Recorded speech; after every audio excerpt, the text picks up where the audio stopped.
Hello, hello. We be live. Hey, I did the whole schedule the live thing. I know I'm a few minutes late, but a few of you are hanging out in here already. Look at that. It's almost like it's by design. Oh yeah, let's talk about that 404 article. Brandon. All right. Firing it up. It's been a crazy week. Making a bunch of very large life decisions this week right now, which is stressful, but I appreciate you all being here. I think I fixed my OBS issues, so we should not be crashing or freezing or anything like that today. Let's see. Let's see if I've got the right browser window shared. I do. Look at that. Nothing embarrassing came up. All right. Let me pull up some stuff to talk about today while we're hanging out.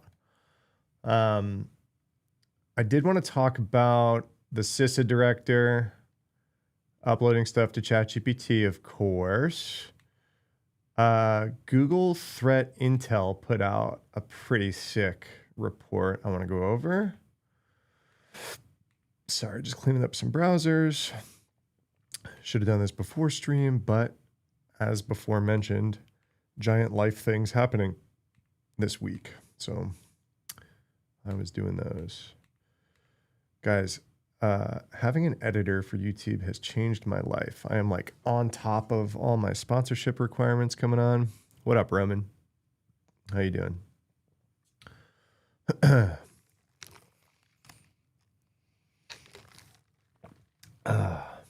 Roman, what's your job situation?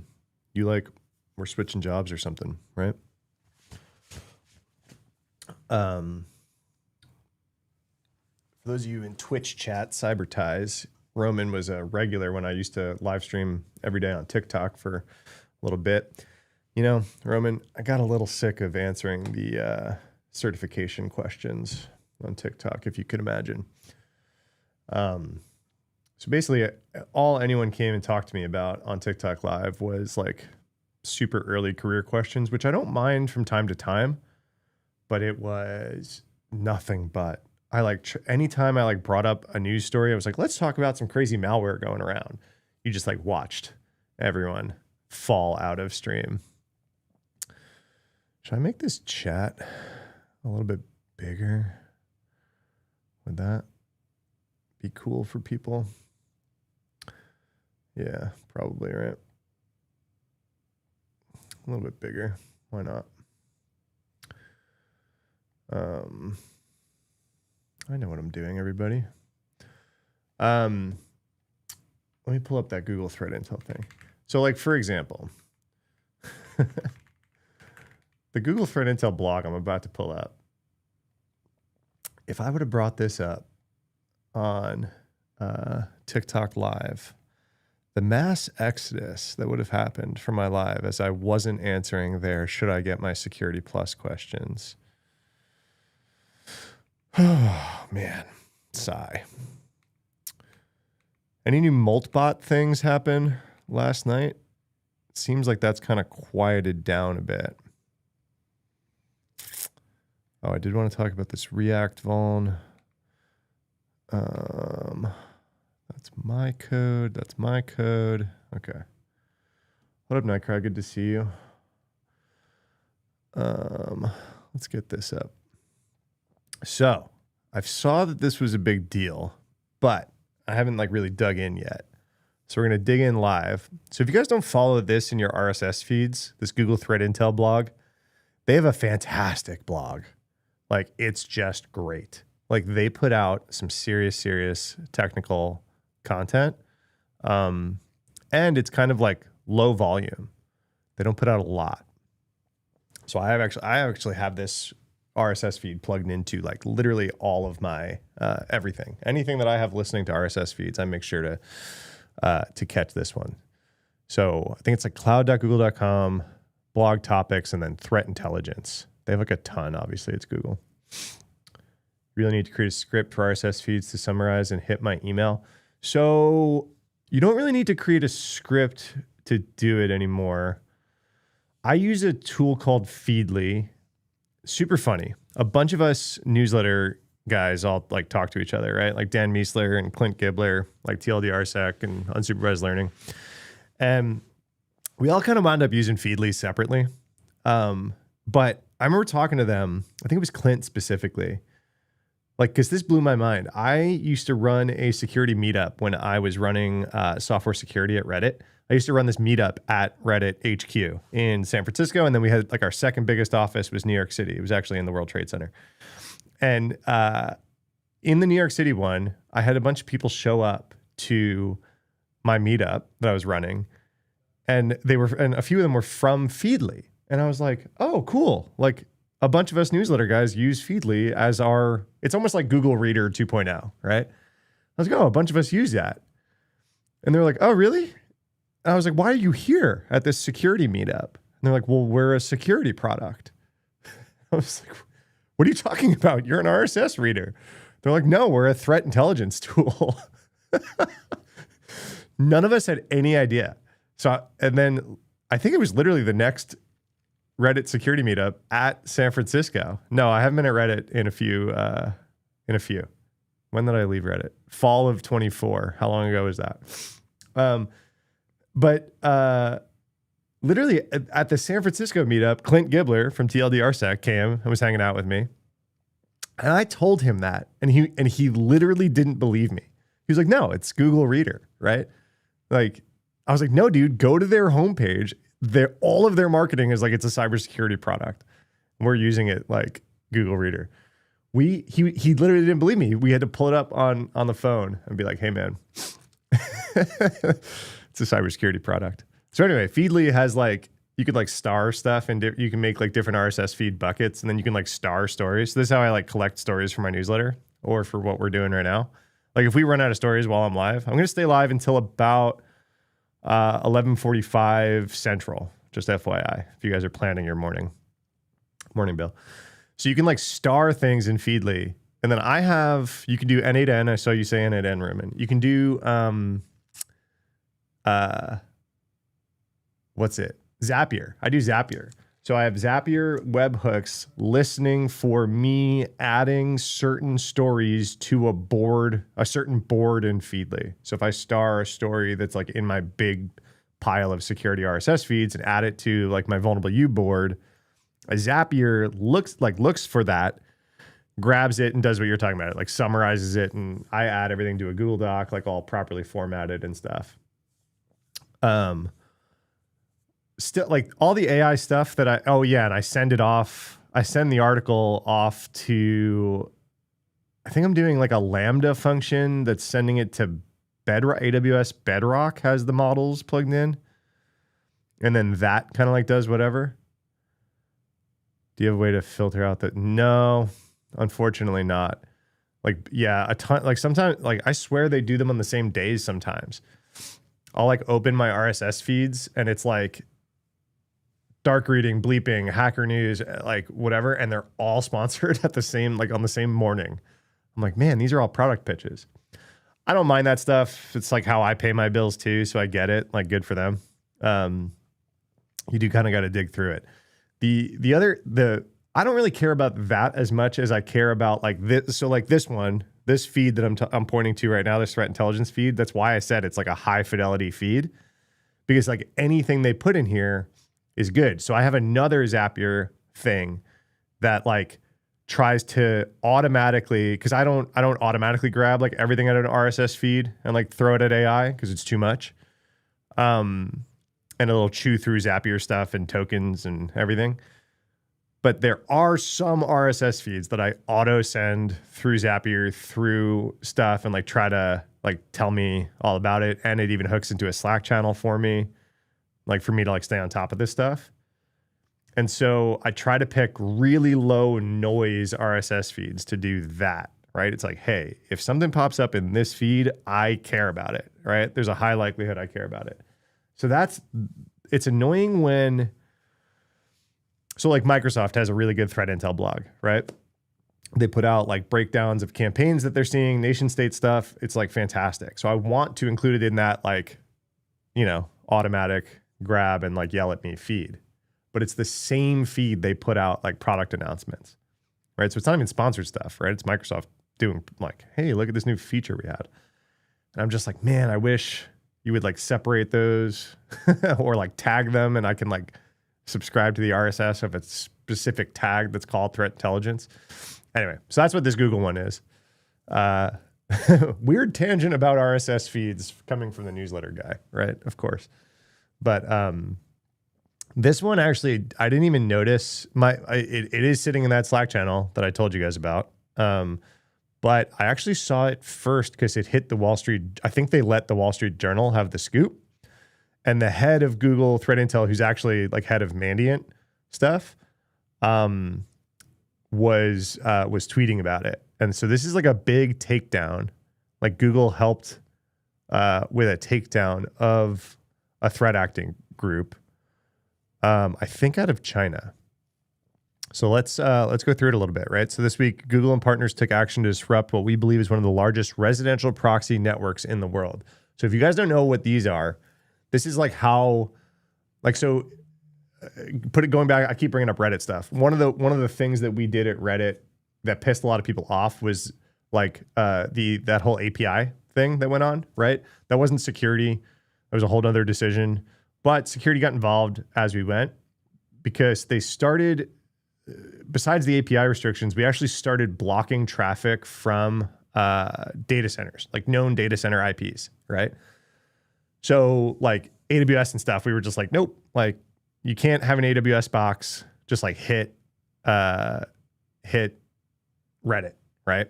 So I literally started having, man, I sit in a lot of like threat intel sharing, like invite only, like Slacks and stuff. The amount of people that like found me in these random Slacks and they were like, Matt works at Reddit. And like they would DM me and say, hey man, you guys are blocking our IPs. And so we can't even get to Reddit from our work IP, like from our work machine. So basically, if you work at AWS, you have the same IP range as the data centers at AWS, which I didn't realize. I thought that they would have been on a different block, but they're not. So by blocking the AWS data centers from hitting Reddit, we also blocked their employees' computers from hitting Reddit. But it was just unauthenticated traffic. So it was basically like, hey, you got to make an account and log in, was like my answer to them. And they were like, we don't want to. And I was like, okay, I don't have like the magic process to like turn a Slack DM into like a exception firewall rule. It wasn't the security team. Anyway, and I did hit those teams up and they were like, no, tell them to log in. It was just like our way to kind of cut down on bot stuff, right? So why I brought up all that is because that kind of stuff happens. A lot of people value these residential IPs. Sorry, getting a phone call that I'm now texting that I'm live streaming. What up, Brandon? You did not miss the 404 article. We're going straight into this Google Threat Intel one, but I keep soapboxing.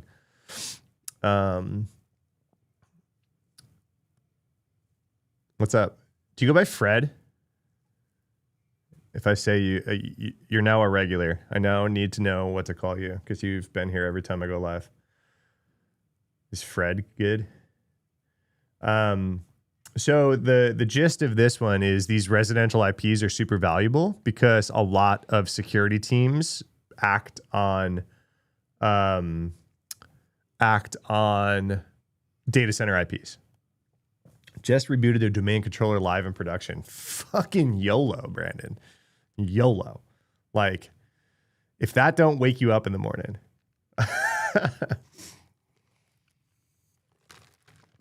Better get that blood pumping. All right. So what Google did, I don't know. I haven't dug into like how they did this. I just kind of have read the headlines. I read some Twitter threads about it, but we're going to go through this live. So this residential proxy network, it's like a way for mostly scammers, right? But like a lot of threat actors will use this. So it looks like their traffic is actually coming from residential IPs. There's a backup, his famous last words, dude. I've been there. I hot patched a database in Kubernetes in 2015 that I still think that I have some gray hairs because of. So really cool here that Google Threat Intel was like the ones leading this disruption. This is like, nation state level stuff. Like, so they definitely had to work with law enforcement and stuff. So they took legal action to take down domains used to control the devices and proxy traffic through them. So, sometimes these residential devices are just part of a botnet, right? They're like owned, or a lot of times they can like voluntarily sign up for these things, right? Like there are like extensions and programs that you can go download and they'll pay you usually in like a cryptocurrency for like the amount of hours that you let your box be used as a proxy for things, right? Unfortunately, a lot of that stuff's kind of shady, right? What up, B-Council? Hoping you cover the Dragos report about Poland. Are you talking about Sandworm? Dragos, Poland. Are you talking about the Sandworm thing? Oh shit, I didn't see the Dragos. This is new. So I saw the headlines come out before the Dragos report. So I think I saw, yeah, we'll cover it. Here, let me throw it on. I'll throw it on the browser. Yeah, we'll talk about that next. I hit Sandworm a little bit on my stream on Tuesday. But the stream we were having major problems with the stream. So yeah, we'll go through it. And I love a more detailed Dragos report versus we didn't get a lot in the news articles about it. It was just like Russian threat actor back, and guess what? They fucking hate the Ukraine. And so it was just like, all right, like there's not a lot to talk about, like technical analysis. So I'm assuming that Dragos article is a lot more technical. So you could always block residential destination IPs. What do you mean? If I'm a consumer facing web app, it'd be really hard to block residential IP space, right? Crap, DC1 had pending windows. Yeah. I love that I've got like practitioners that hang out in live while they're doing like very serious shit that just happens to take a while. So they've got time to listen to me yap on their other monitor or something. All right. So they shared intelligence on the discovered, how would you guys say this? IPI. I don't know. I've never heard this said out loud. Do you just like say the whole fucking acronym or do you try to pronounce it? So the software development kit for this thing, proxy software with platform providers, law enforcement and research firms to help drive ecosystem-wide awareness and enforcement. These SDKs, which are offered to developers across multiple mobile and desktop platforms, surreptitiously enroll users' devices into this network. Driving collective enforcement against these SDKs help protect users across the ecosystem. These efforts help keep the broader ecosystem safe. Okay, I want to know how. We believe our actions have caused significant degradation to the proxy network, reducing the available pool of devices for proxy operators by millions. That's huge because proxy operators share pools of devices using reseller agreements. That's kind of what I was just talking about, right? We believe these actions may have downstream impacts across affiliated entities. Let's see. So they're going to go into what these things actually enable, which I think is interesting. By routing traffic through an array of consumer devices all over the world, attackers can mask their malicious activity by hijacking these IP addresses. Yeah. This is usually like scammery stuff, less threat actor-y stuff. I know the line gets a little blurred these days. But it could be a lot of both. To do this, residential proxy networks need code running on consumer devices to enroll them in the network as exit nodes. These devices are either preloaded with proxy software or joined to the proxy network when users unknowingly download Trojanized applications. Okay. That's what I was actually looking for in this article. So a lot of time people are very knowingly doing it. Like I said, they get some like minute amount of some random cryptocurrency and they're like, yeah, sign me up. Like, go ahead, use my computer, even though it's like being used for really nefarious shit. Some users may knowingly install the software on their devices, lured by the promise of monetizing their spare bandwidth. Guys, I should almost read the next fucking sentence before I talk. Sorry, I'm cursing a lot this morning. When the devices is joined to the proxy network, the proxy provider sells access to the infected device's bandwidth. Yep. Operators of residential proxies extol the privacy and freedom of expression benefits of residential proxies. Yeah, they're not Tor, right? Like it's very different than Tor. This has become notorious for its role in facilitating several botnets. Okay, so this isn't, maybe it's not scammy. Its software developed kit played a role in adding devices to the botnets. Its proxy software was then used by bad actors to control them. Bad Box 2.0. I covered that story. That was recent, right? Oh, that was this summer already? Geez, time is a flat circle. I covered that story. Okay, let's keep reading. Kim Wolf. Krebs just did a big article about Kim Wolf. We can pull that up too. We also observed this residential botnet leveraged by a vast array of espionage, crime, and information operations threat actors. Okay, so there you go. This is not just scam. This is a big deal that they did this. Our research found these activities included access to victims' SaaS environments, on-prem infrastructure. Wait. Sorry, I skipped a few sentences. I was trying to go fast. Obfuscate their activities, including groups from China, North Korea, Iran, and Russia. Our research found significant overlaps between residential proxy network exit nodes, likely because of reseller and partnership agreements. Also, some of these devices get owned by more than one malware. A lot of malware these days is trying to make sure that there isn't other malware on the box, but or itself. Sometimes it's like, wait, have we already got this one? I found that in a lot of malware analysis these days. Proxy applications also introduce security vulnerabilities, right? This software that's like hijacking your stuff is also not like the highest quality software. So it can be vulnerable and be used for other stuff. When a user's device becomes an exit node, network traffic that they do not control will pass through their device. All right, we kind of know all this, right? The following independent proxy and VPN brands. Add it to the bucket of reasons why Matt doesn't like VPNs. Destinations like those proxies, so the org can't get redirected to residential hosted things like these proxies. You're driving. No worries. Don't crash. Don't crash, bro. Dynamically generating exit nodes is one way to make my Tor network more useful. Yeah, it's true. Oh God, I hate when I'm scrolling on one screen and then I move my mouse to the other screen and it just like keeps going. All right, so these are some of the brands that they use. So I think that this is the disruption that they did, right? I think they did it by taking down the domains used to control the proxy nodes. The same actors that control these brands also control several domains related to the SDKs. One click to maximize your app's revenue. Oh, so this was a thing.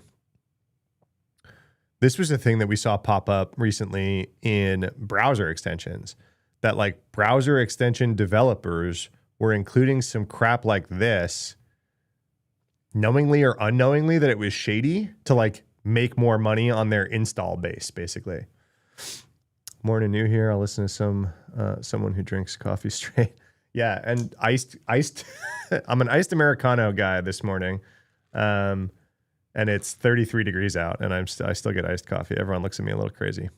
Yeah, depends on the day. If I do cold brew or like an iced Americano, or there's a really good coffee food truck near me that does like it's almost just like an iced espresso that's like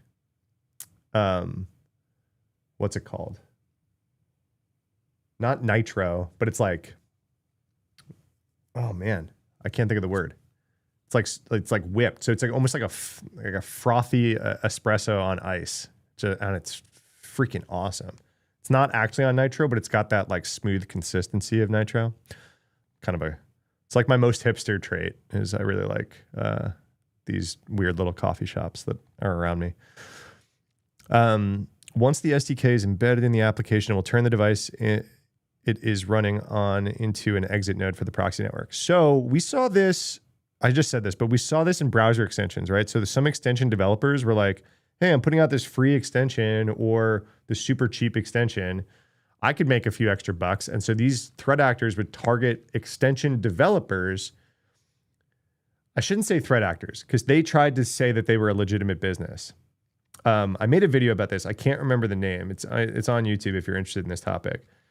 But basically, they targeted developers and were like, "Hey, include this in your extension. Like, go and we'll pay you to be able to like use your users' browsers to do stuff in the background, and we'll give you some money for it for every user that this winds up in." Cheap Sam Club's member, K-Cup, Dunkin' Extra. Dude, I do miss Dunkin'. I grew up going to Dunkin' in the Northeast. We do have Dunkins in Texas, but not like prolifically. Starbucks calls me Ice Quad. Venti iced coffee with 4 espresso. Bill, I was not familiar with your game. Venti iced coffee with 4 espresso shots in the iced coffee. Who remembers the Hoffachino? Bill, you do. Anyone else in here? Old school infosec Twitter. Coffee with a single shot of espresso. Red eye. 2 shots. Black eye. 3 shots. Pink eye. No, that's how you get pink eye. You don't blindly trust developers. I don't not blindly trust. I don't eyes open trust developers. Love you a stale Dunkin' Donut. There is something that hits about just an airport donut, and it hits by meaning you got to like find the toilet. All right. So it looks like this is a multi-prong like network here. So they're either getting onto people's boxes unknowingly, or it seems like they also have this SDK that they're getting developers to include in their otherwise not proxy shit apps, right? So what is this? No, this is marketing the SDK. So if you made an app, like an iOS app, or even it looks like TV apps or Windows or Linux apps, you could download this SDK, just include it in your code, and start making money because you're just like giving your users IPs over to this residential proxy, right? Yeah, Hoffachino is nuts. I think I tried it, but I was, 23. So you're kind of indestructible at 23. Maybe you missed it. Quick summary about what happened to the Claude Molten. Yeah, I can talk about the Claude bot stuff again. I did talk about it a little on the last stream. I was trying to record a video on the last. Oh no, so we didn't actually go through it. I was trying to record a video about that on my last stream, and OBS kept crashing. So I did record a video after we got off stream. It should go live today. It's with my editor. So I have like a long video. I think I talked about it for a while. I think it's probably like an over 20-minute video about Claude bot. I did do a short. If you're into shorts, go check out I don't think YouTube. I don't think it's on YouTube Shorts because it was too long. So it's on my Instagram and TikTok. Start making money like you're not getting paid enough. Where are these developers from? That's a really good question, right? So a lot of this stuff is out of Southeast Asia, is what you wind up seeing a lot of stuff in. But this is English. You do see a lot of like side-loaded Android app type of stuff. Don't worry about you can catch the video. We will talk about it though, because I do want to. But it's a good question about where the developers are that are actually including this SDK. You say that they're not making enough. A lot of these apps, people launch these random apps for free, right? And they try to do some freemium thing. A lot of them are scrounging, right? If these are solo developers and they're like, man, I've got 1,000 users, but only 12 of them are paying. Maybe if I could just throw this SDK in and make a few bucks on those other 1,000 users, right? And they don't think that they're really doing anything nefarious, or they do and they don't care, right? So what'd they do? So they took down the C2 is what Google did, right? So we performed static and dynamic analysis on software that had this SDK code embedded in it, as well as standalone SDK files to identify the C2 infrastructure used to manage proxy exit nodes. So this was their downfall, right? So upon startup, the device will choose from a set of domains to connect to. The device sends some diagnostic information to the tier 1 server. The application will communicate directly with an IP address to periodically poll for proxy tasks, right? So they're going to have like a queue of shit that their customers want run through a residential proxy. Then the infected, I guess you can call it infected. It's so funny because it's not malware, right? Like these people knowingly are doing this, but they are infected. And then it establishes this this call out. Okay, so tier 1 C2 traffic. We don't have to go through this. You guys can and find the link if you're threat hunting right now. Tier 2 traffic. The device will establish the proxy connection and then infrastructure. What was the disruption? That's what I want to, like, this is cool analysis, but our analysis of various malware samples and the SDKs found a single shared pool of tier 2 servers. As of writing this, 7,400 tier 2 servers. The number of tier 2 nodes change on a daily basis, consistent with a demand-based scaling system. So even threat actors use Kubernetes, everybody. They are hosted in locations around the globe, including the US. This indicates that despite different brand names and tier 1 domains, the different SDKs in fact manage devices and proxy traffic through the same infrastructure, the backend, this tier 2 stuff.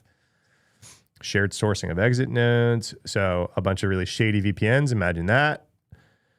Because you got to understand here, right? When people are downloading a VPN, they are like, they know they're tunneling, they're trying to tunnel their traffic, right?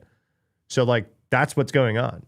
So like, if weird IP address stuff is in the marketing material or in like stuff going on, it's like, well, yeah, I downloaded a VPN. So that's probably why that like works as, you know, Trojanizing that stuff. There was 600 application apps and 3,000 Windows. Wait, PE file hashes. I mean, that could directly map to an app per thing. A number of these hashes were for the monetized proxy exit node software itself, packet share. Our analysis also uncovered applications masquerading as OneDrive Sync and Windows Update. Yeah, just had to download good old Windows Update off of GitHub. These Trojanized Windows applications were not distributed by the proxy actors. Yeah, no.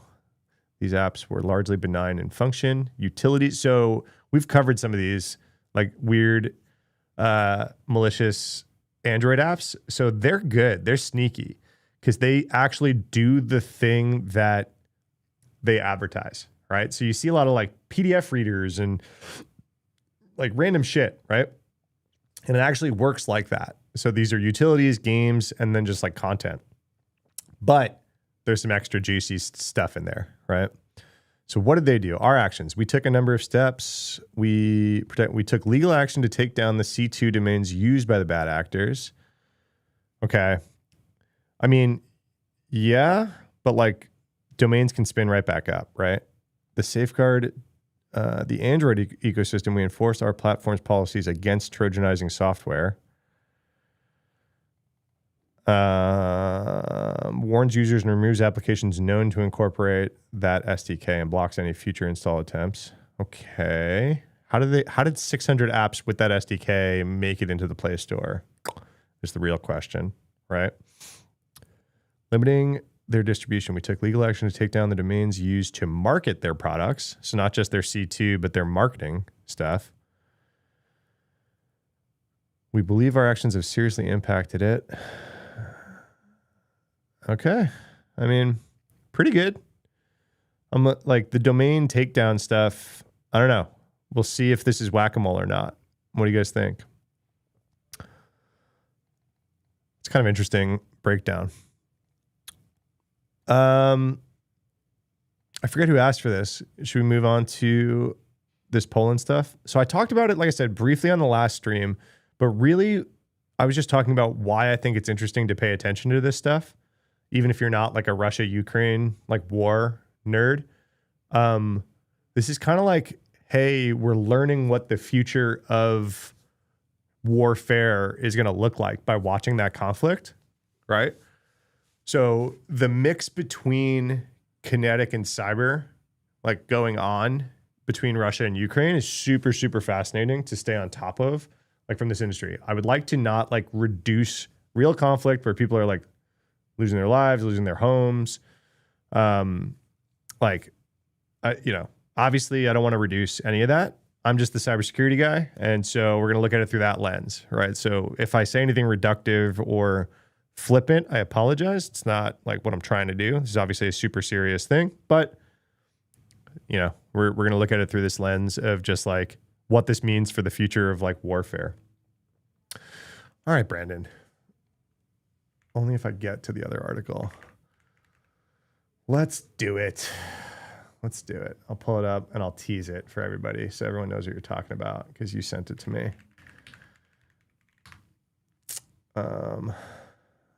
Sorry, one sec. 404 is one of those that you actually have to like sign in as a subscriber to read a lot of the articles, which I respect. They do a lot of really good journalistic work. All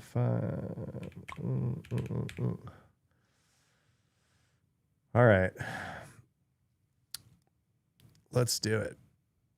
Where's the article? Where's the article? Well, this one was actually kind of crazy. We'll open that too. Not that one.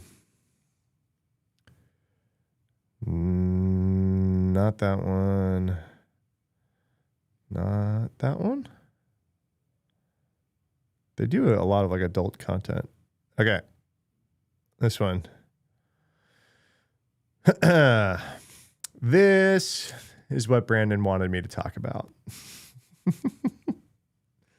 we can do this one, or we can do Poland and Ukraine and Russia. Oh, it is Poland, right? Poland's getting roped into that mess too. This is like the most 2026 headline ever, right?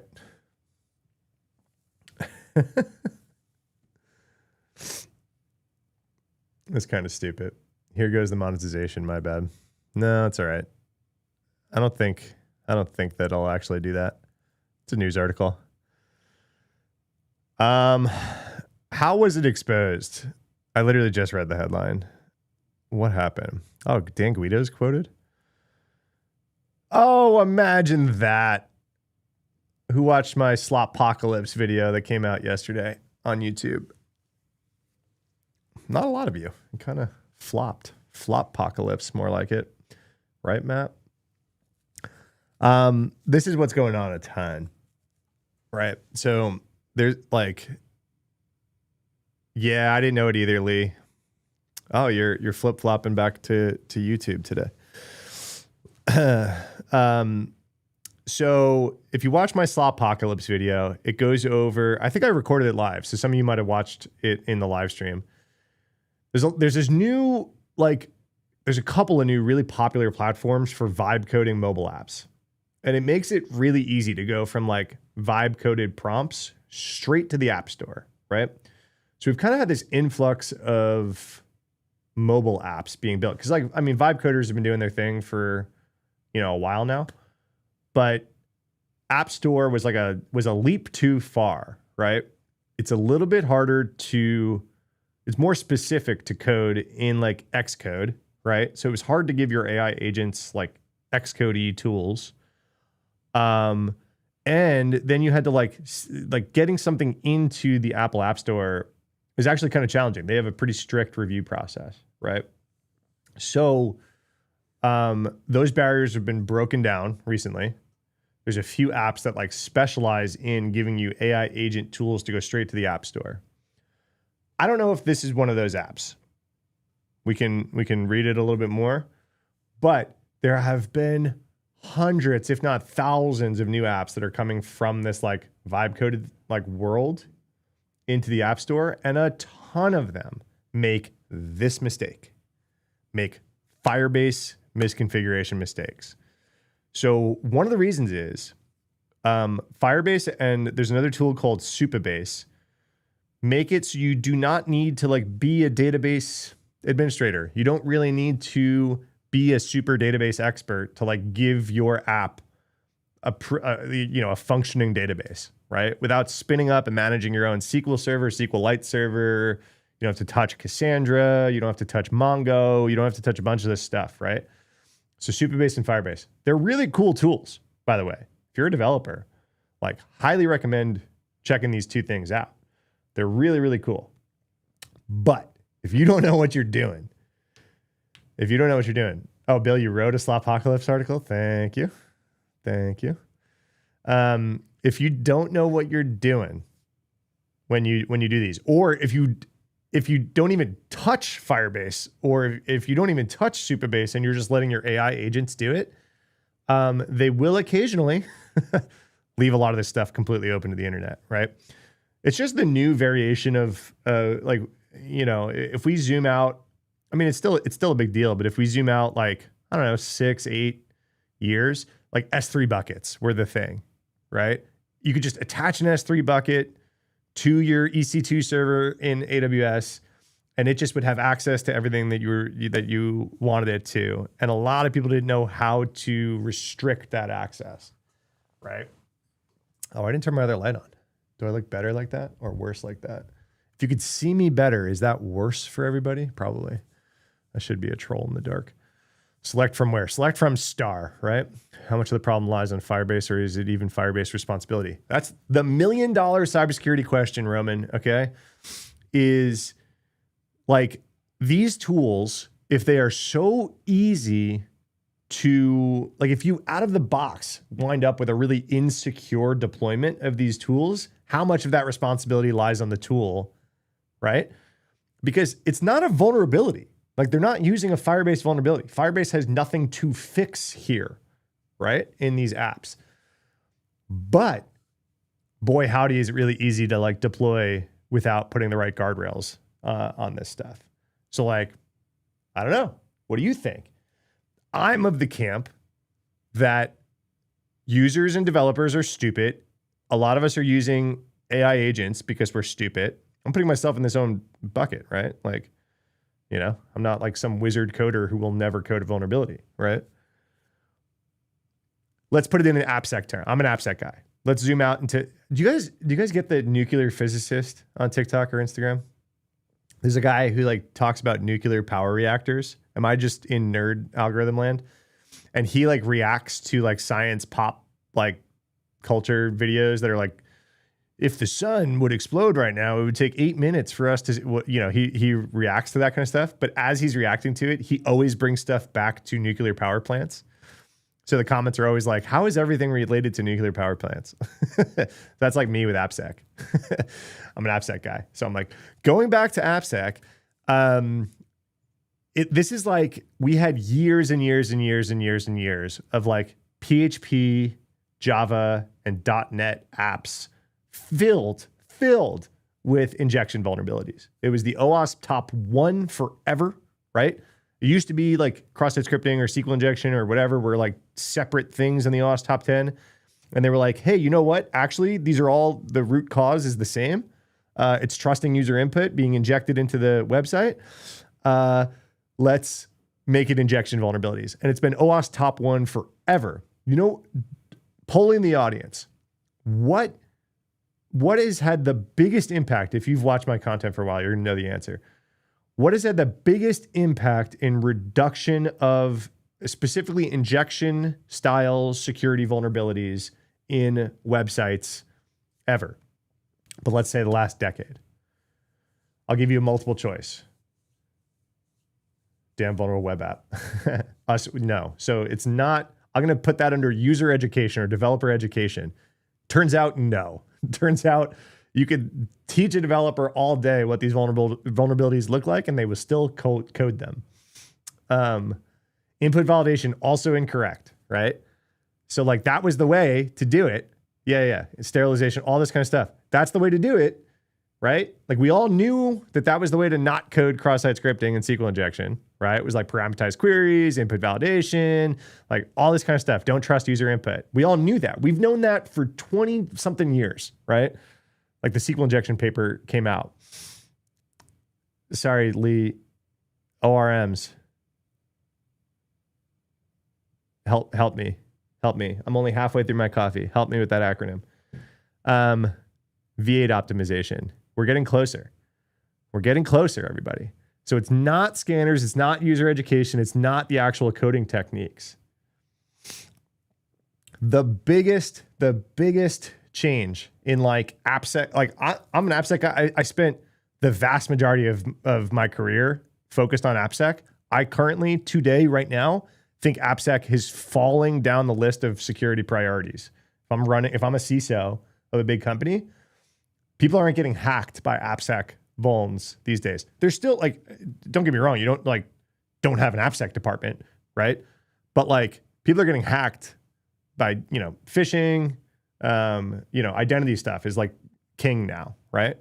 Is how do you handle your SSO tokens and all this kind of stuff. People aren't really hacking into websites via SQL injection or cross-site scripting anymore. And I don't like the V8. You might be onto something in ORMs, abstraction layer, where you set objects. Yeah, okay, you're getting closer. No, you're not going to feel dumb.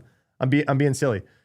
The biggest reduction in, we'll even just say cross-site scripting vulnerabilities, was the new, not containers, was the popularity of the new modern web framework coming out. So Angular was first, React came second, and then you have like Golang becoming more popular and all this kind of stuff. So like just getting away from like the raw like PHP writing and the .NET writing, because you have too many ways. If you follow the docs and just like write raw PHP code, it's insecure. You have to bolt on security to PHP. You have to do input sanitization. You have to code a different way to end up with a secure output, right? We've reversed that. Modern web apps by default are secure, and you like literally in React, the API to trust user input is something called like dangerously set inner HTML is one of them. Like, so you have to write the code. You have to say dangerously set inner HTML to wind up with like an insecure thing, right? So we flipped it. We were like, hey, here's your language to write your website. It's now harder to write insecure code than it is the other way around. So this goes to your question, Roman, right? Is Firebase at fault here? So Firebase, by default, if you follow the docs, if you just spin it up, like you can really easily shoot yourself in the foot and end up with an insecure deployment. So they have mechanisms to auto escape output by default in the frameworks. It's just that's the way that they handle input. Like if you just are writing React code, you're not going to wind up with cross-site scripting unless you like do some really weird stuff, like unnatural acts. Whereas PHP, go look up a PHP tutorial, like PHP 101, you're going to write an app that anyone can run code on, right? You had to do all sorts of weird stuff. That being said, all of those old languages now have like modern frameworks built on top of them as well, right? So I'm just saying you don't like go raw dog some PHP if you want to like not do this. They all have modern web frameworks that help do a lot of the stuff that I'm talking about. But a lot of this big wave, right, of like the single page app, Angular, React, all this kind of stuff. I've been on record as saying Angular and React did more for AppSec than any security scanner or vendor has ever done. Just them coming out, like Google coming out with a web framework that freaking let developers write this stuff, did way more. And I used to make a living finding web vulnerabilities with a security sound. Sounds like these modern frameworks, yeah, they are secure by design, for sure. Is that to say they're unhackable and they don't have problems? No. But that like OWASP top 1 injection vulnerabilities that literally a bunch of us built a career on just doesn't exist in the same way, right? It happens, but it happens in like really odd and weird ways and at a much more reduced rate, to the point that the threat actors are telling you, right? The threat actors give you their playbook. You follow incidents like we're doing. The threat actors are telling you what they're doing. They're not freaking hacking websites by SQL injection anymore, because it's so much harder to find that they're like, well, I'm just going to call this person and get them to give me their OAuth token instead. So anyway, oh man, this is part of this fallout. I saw this. So if you guys don't follow Dan Guido, you should. Dan is one of the very first people I ever met in cybersecurity. How does Dan have half the followers of me? That is a crime. Dan is one of the smartest people in the industry. He built the NYU Cybersecurity Masters program. Like he was like the one of the original architects of that curriculum. He's a New York City guy, and I grew up in New York City, so I got him to come to my university in 2007 and give a talk, literally where about APT 1, the very first APT, like he was there doing a lot of stuff. So anyway, he runs TrailBits, security consulting firm, and they're putting out a bunch of Claude skills for free on their GitHub. Highly valuable. What was this? Feature main. Yeah, this is their skills repo, right? So Trail of Bits skills into the marketplace. And they've got a ton of really cool security skills in here, right? Static analysis, semgrep, parsing, all sorts of stuff. Stuff that's like way above my like IQ level too. Like I don't know anything about smart contract security. They do a lot of that kind of stuff. He even said, like he replied on Twitter, he was like, imagine the ones we're not releasing for free. Like they're doing some cool stuff. But he was like, this is going to be, I saw this tweet. I remember, oh yeah, I already liked it. He's like, this is going to be a bloodbath. He put this out the day that I made that video about the Slopocalypse, like with that Firehound tool that came out that was like finding all these mobile apps that were misconfiguring Firebase. So he was like, all right, here's a tool. Go find all the Firebase security misconfigurations. You're way behind. You don't know where skills are yet. Who else doesn't know what skills are? Should we do it? I'll talk about Claude Code all day. Let's do it. So you should all be kicking the tires with Claude Code, because if you work in security, your developers are absolutely going to be using Claude Code. So you should be doing it. Oh, what's up, B-Council? You're still here. I pulled up the Dragos report. I thought you left. I got talked into talking about this this porn app one. So skills in Claude Code are, so if you've used the AI coding agents out there, you'll know they have a lot of limitations, right? And their limitations are like very repetitive. So everyone using Claude Code is going to like hit the same issues because of like, oh, it's not very good at this, right? This thing. So skills are a way to kind of like give your Claude Code agent some context that it's going to load at a specific point in time to like teach it to do this thing repetitively, right? He has more followers than you on Mastodon. I haven't opened Mastodon in years. I find that website unusable. I don't know why. Half my followers are bots. Oh man, shots fired. Shots fired. Followers don't matter anymore. They don't matter anymore anyway, guys, right? Like it's the age of, you know, a new account can go viral if your content's good. Anyway, so skills. So skills come down to a single markdown file called skills.md, like in a folder that you can then give to Claude Code at a specific time. And that markdown file is like, here's all the instructions that I want you to use at this point of time. Okay, Roman. So like, example,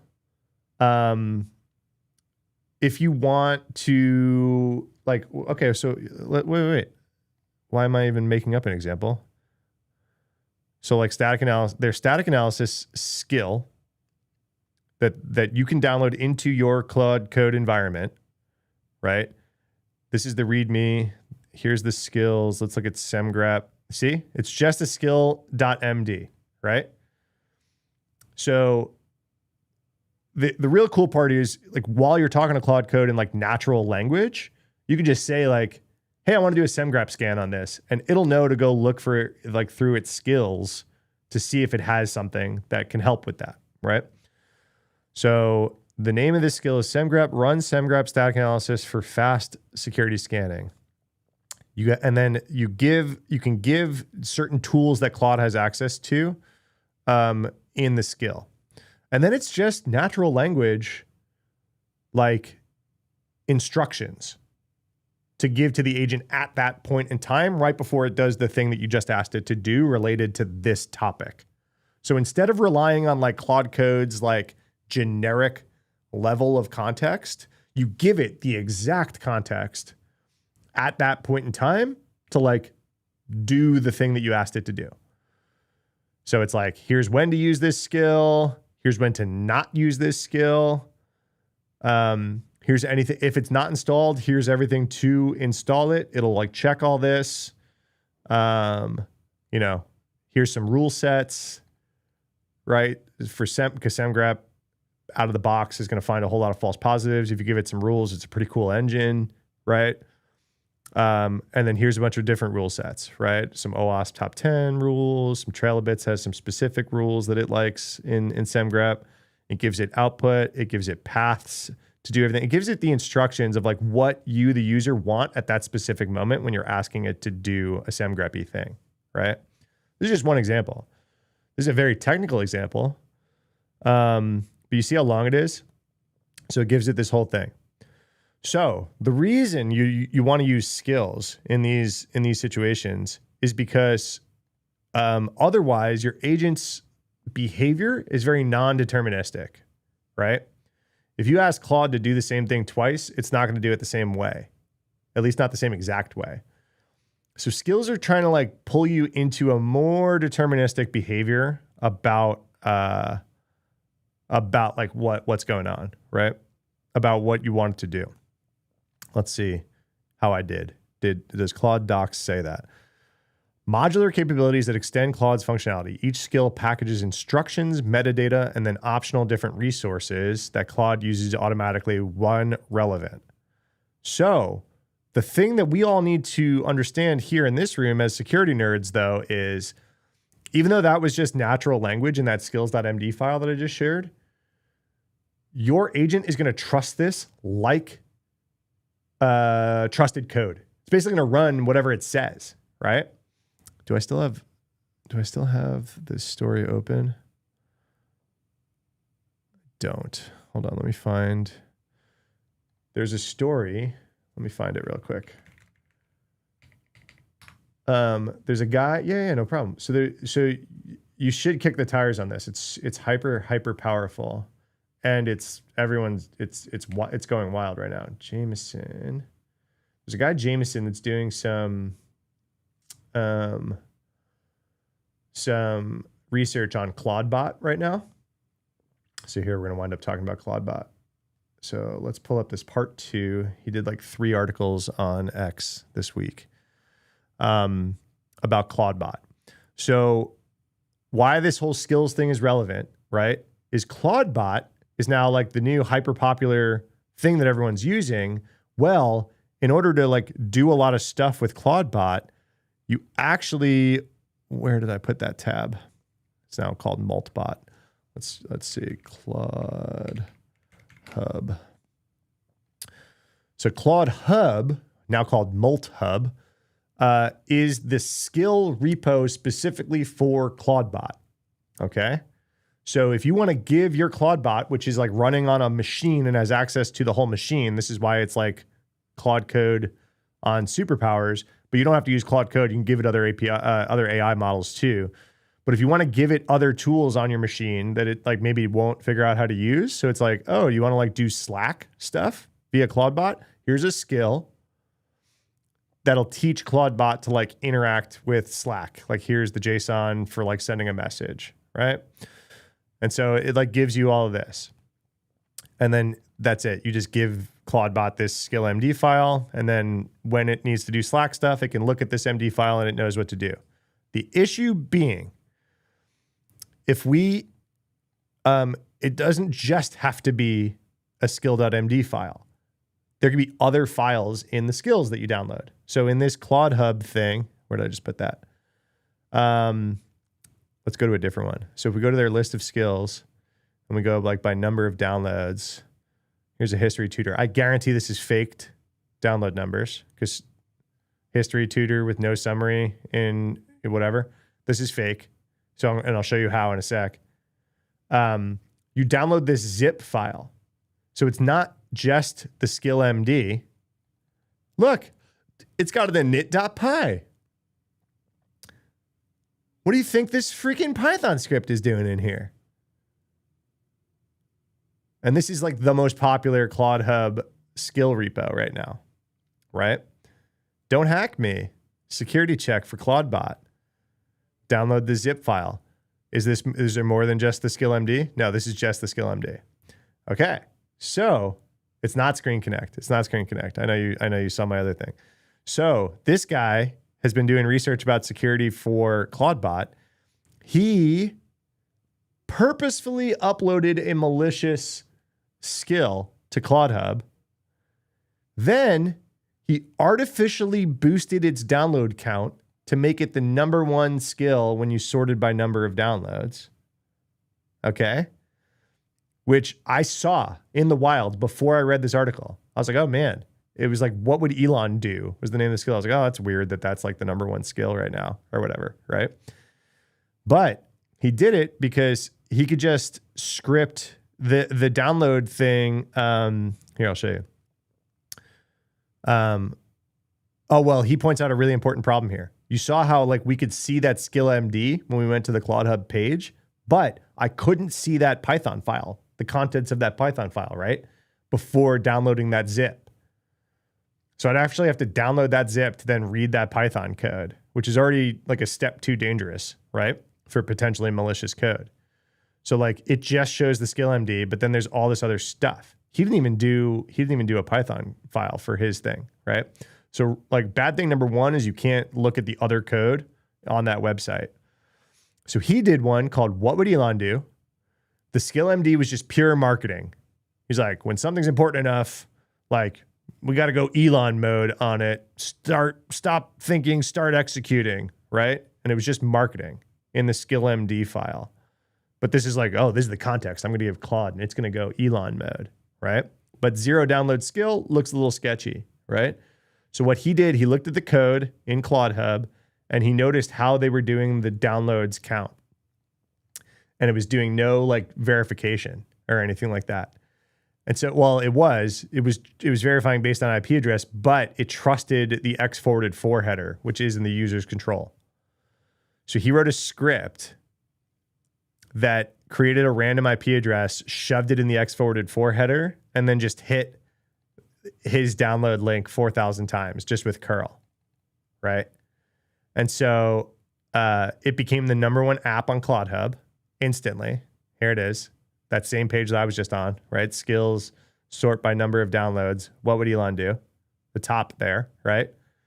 So I think a lot of those are artificially inflated now because this Google Workspace one was nowhere to be seen. And I think that's legitimately downloaded that many times because it's how you hook Claude Code up to Google Workspace, which a lot of people want to do.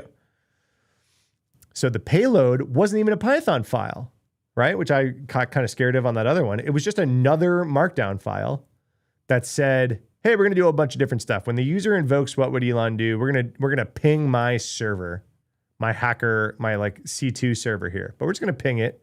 And then we're going to print some ASCII art that just says that they got owned. Wait, what? You just got owned harmlessly. Hey, by the way, I just read your host name and your current working directory, and I could have sent this all to like my remote server, but I just pinged everything. But he could have stolen, because ClaudeBot has access to all these secrets, and you just gave it a skill, and that skill could have been like, hey, send all the environment variables and like API keys and stuff that you have access to, send them to this server. He didn't. He just pinged it. And he got like 16 downloads while this was live for a little while, 16 executions in 8 hours. I'm surprised it was only that few with how viral ClaudeBot's been going, right?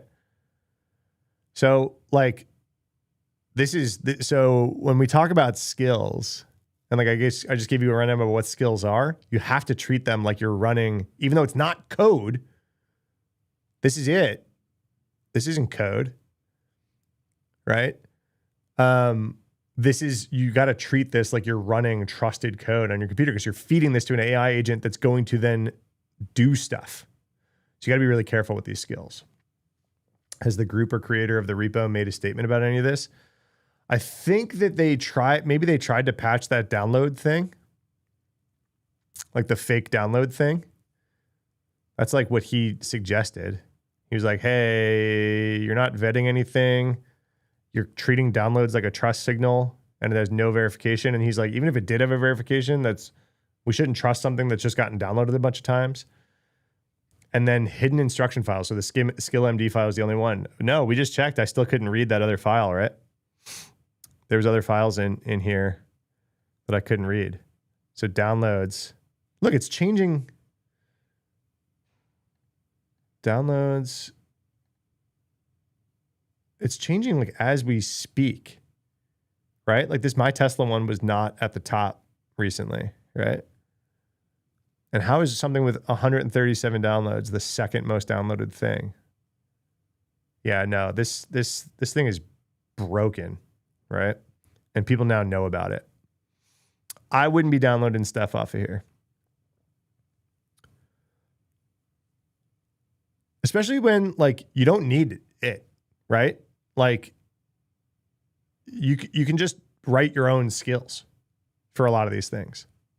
Or you can get your own AI agent to write its own skills without any of the stuff. Instructions and context is just code in my mind. It is. That's what you have to treat it as. What would Brian Boitano do when you said, what would Elon do? That's South Park, right? Brian Boitano.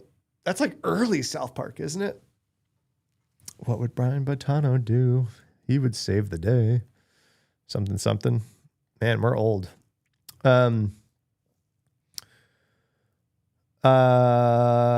Should we bounce back to this? We don't really need to talk about that porn app anymore. Brandon bullied me into it.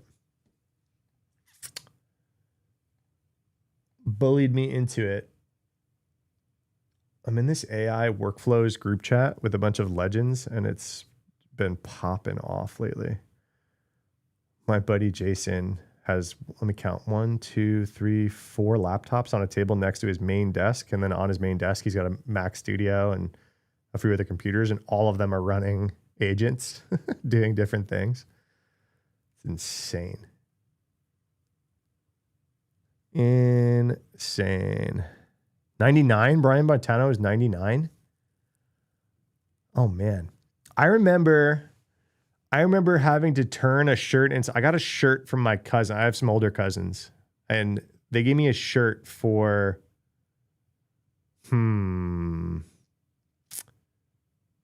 Christmas or my birthday or something. And they gave me a shirt that said, "Oh my God, they killed Kenny, you bastards," right? It was like Stan and Kyle and then like Kenny dead. And it said, "Oh my God, they killed Kenny, you bastards" on it underneath, right? It was like, typical 90s like t-shirt from the mall, right? And I remember going to school with it and it being a big deal. People were like, "Matt's shirt says bastards. Matt's shirt says," like all this stuff. And like a lot of people weren't allowed to watch South Park and all this stuff. And I had to like turn my shirt inside out or something. Or like they made me like put on a shirt over it and turn it inside out or something. I don't know. I was in elementary school or something. And they made me do that. All right. So Poland's power grid attacked. Why was I saying Russia, Ukraine earlier? I mean, it's part of that, right? It's part of that whole thing. On January 14th, what's today? 29th. So 2 weeks ago, Poland's prime minister. This is too close. He's got to change his name. This is too close. We can't have Donald Trump and Elon Musk as your name combined. That can't be allowed. You can't be like a major prime minister of the world and your name is just a combination of Trump and Musk and your first name's Donald. Sorry. Imagine his name was no. I was gonna say Elon Mump. Okay. No, I didn't know this. Maybe I'm illiterate. I didn't know. I didn't know that this guy's name was this until right now. All right. So he briefed government leaders on a sophisticated cyber attack that occurred December 29th. Yo, those of you who work in incident response, validate me. When I was running I wasn't running IR for B of A, but I was like head of vuln management. So basically anytime like a big vuln came out, I was on incident bridges, and it was like my team's job to like chase down where this vuln existed on the network. And we had, over 1 million endpoints. So like the vuln existed on our network if it came out, right? We ran everything. So those of you in IR, validate me. Holidays. I never got a holiday that didn't have an incident bridge. So December 29th, I am not surprised that something went down, even though it was in Poland. I think I used to go camping on like July 4th every year with my family for a while. And every time I had to like drive away to like get a sliver of cell signal to be on an incident bridge. Every freaking time. Pain in the ass. Sorry, I'm getting flashbacks. Targeting operational technology systems at multiple sites across Poland's electrical grid. The attack targeted distributed energy sources, including wind farms, solar installations, and combined heat and power facilities. So this is not like a small, popped this one edge router. This is a very, very broad, like, we are coming after your power attack. That's kind of wild. Holidays and weekends. Yeah, my scattered spider, my infamous scattered spider popped Reddit incident that I was lead IR on was Friday at fucking 1 a.m. 10 years since the Ukraine blackout. Oh, why you do that? Why you do that? There was already this trend on social media this week that was like 2016 stuff. I made a video with Beth the other day. It was like, the Telnet bug. The Telnet bug's been around for 11 years, which apparently was 2015. It feels so fucked up. Oh no. Like, no. Please. 11 years ago was way earlier than 2015, right? Polish government's response demonstrated both transparency and confidence in its defensive measures. Okay, they got to posture a little bit, right? CERT Polska has been leading the investigation and response. Dragos is involved. Good for Dragos. If you guys don't know Dragos, they are pretty legendary. To amplify CERT's efforts through our incident response. If you guys don't know CERT, every nation has a CERT. It's like the incident response team for the nation, right? So like every nation has a CERT. Well, maybe not every, but like if you have a CERT. Like my old college professor was the CERT. He like ran the CERT for the Netherlands. Like, so a bunch of countries have them. Through our incident response work, Dragos can confirm the seriousness of this attack and assess with moderate confidence that the group Electrum is responsible. Wasn't this Sandworm? Am I conflating two issues? B Council. I might be conflating two issues. Representative first major, or are we just calling the same group two things, which is something we do in this industry a lot. While Dragos has responded to cybersecurity incidents at individual renewable and distributed generation facilities in the past, those incidents involved single sites or opportunistic compromises. That's exactly what I just pulled out. I was like, this is broad. The Poland attack is significant because of the coordinated nature of the attacks across numerous sites simultaneously, demonstrated intent of a sophisticated adversary to systematically target the infrastructure. Somalia, sir. Let's not go there. So Electrum targets distributed electric infrastructure. Electrum, which exhibits technical and operational overlaps with Sandworm. I have to just stop yapping and keep reading. This is the third time on live today. My question gets answered 2 seconds later. PDF from Dragos is on the record meter. No, you're right. Different naming conventions. No, it's not even different naming conventions. It's overlap, right? Attribution's hard. These groups don't like fucking wear name tags like here reporting for Sandworm duty. You know what I mean? So it's just they kind of morph. Has been responsible for multiple attacks on the electrical infrastructure since 2015, which we have established was 11 years ago. Thank you, everybody. The group has demonstrated understanding of electrical grid operations. Ukraine attack in 2015. Poland attack demonstrates a different approach, targeting the distributed edge of the grid through remote terminal units. I'm not familiar. So I would think when it happens here in the US, when we see these things from China, They don't really do anything when they get access, but they do get access. They target edge network devices, like Soho routers is like the big thing, or like VPN, termination points, and the communication systems that manage numerous smaller generation sites. This shift matters because distributed energy resources are being added to grids globally as part of the energy transition. These systems prevent different security challenges than traditional infrastructure. Why? I don't know enough about this. Let's keep reading. More numerous sites to secure across wider geographic areas. So I do know Germany was having issues with this because Germany has a bunch of pipes, both oil and energy, cross border, right?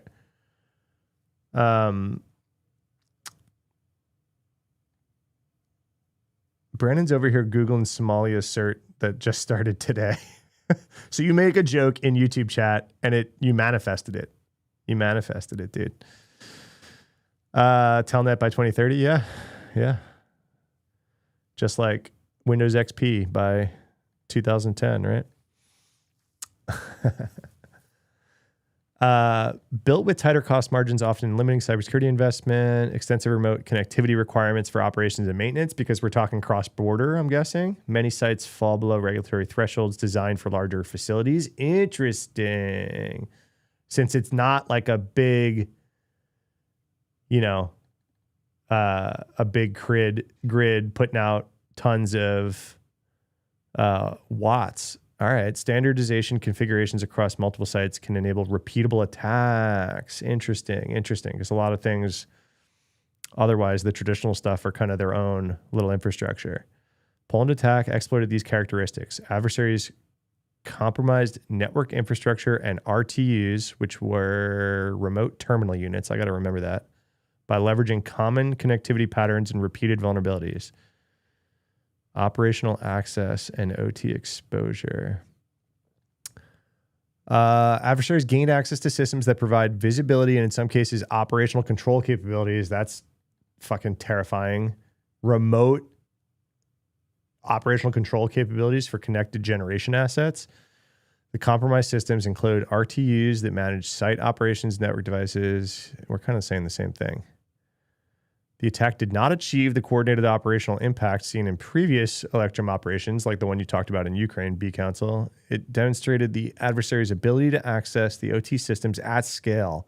The nature of the access achieved represents the type of foothold that could enable operational impacts if the attackers developed deeper knowledge of. So they got access. They didn't know what to do with it once they got there because it was kind of new to them once they got in, is what I'm reading. Oh, I got to download a PDF. Oh, come on. Just give me the fucking PDF. You said it's on the record? I don't want to give them my info again, probably.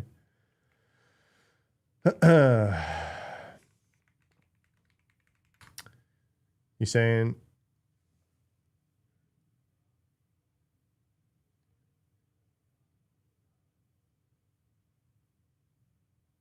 Okay, hold on. Kim Zetter, legend. Kim Zetter. Who knows Kim Zetter? Raise your hand. Everyone, let's get a round of applause for Kim Zetter. Kim Zetter's a legend. Kim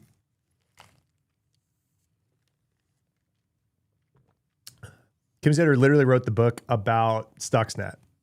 Okay, so she is longtime legend on nation state industrial control system hacks. So I am glad that she wrote something today. So they disabled communication devices for at least 30 sites across different energy facilities. So they did disable the communications, but they didn't achieve their end goal. They disabled communications that are used to monitor. Yeah, we covered all this. Most of the devices they targeted were not directly part of the control infrastructure, but instead were systems related to grid safety and stability and monitoring rather than active generation controls. But nonetheless, the systems the attackers targeted do play a role in monitoring functions and maintaining grid stability. Had the attackers gained full operational control of these systems, they could have created impact that would have been significantly different than what happened. The attack appears to have been opportunistic rather than fully targeted and well planned. So someone stumbled across this and they were like, we got to go now before they patch this, and we got to go broad. The sites that were impacted are managed by several energy entities, including 2 combined heat and power plants. The Dragos report follows information that Zero Day published last week. Yeah, because I read the Sandworm thing a few days ago. The attack involved malicious code known as a wiper. Yeah, so they were just trying to get on and nuke it, right? It's not clear if the attackers initiated the wiping capability to erase those systems. Information about the wiper discovered by the security firm ESET combined with Dragos shows that the cyber attack was multi-pronged operation targeting both IT systems, laptops and Windows boxes, and OT operational industrial equipment systems. They can disrupt, if they go after both, they can disrupt ops as well as the ability for the engineers to even restore or respond. This is what occurred in the attack that targeted Ukraine in 2015, in that, which actually did succeed, right? They shut the power off. In the early operation, the attackers combined a number of activities to increase the impact of the outage. They used a script to disconnect breakers, cause a power outage, overwrote the firmware of the RTUs to prevent operators from even issuing commands to the RTUs to reconnect the breakers, and they wiped the IT computers that the people were sitting at to try to do it, to cause chaos and make it more difficult to recover from the attack. Holy bananas. Dragos says Poland attack lacked this kind of coordinated sequencing. So that was the 2015 one. I probably knew that then. I didn't remember like all this stuff. You know what I mean? I don't know what that person's doing in chat. Although the attack in Poland was caught before it could have any impact on the grid, Polish authorities have stated that if successful, it could have taken out power to 500,000 people in Poland. So if they actually, so they just locked people out of the equipment, but they didn't actually like F with the firmware, huh? The attackers possessed the ability to do more harm than disabling the communications devices, but that attack appeared to be opportunistic rather than targeted and well planned. More likely, the hackers found vulnerable systems they were able to access, were testing and exploring what they could achieve, but lacked the time and preparation to do more. It appears the operation was rushed. Interesting. Localized outages not widespread across Poland due to how the country's grid is structured. So, everybody sitting in the US or Canada, watching this right now, or even the UK, I don't think we could say the same thing about a lot of our power grids. I don't know.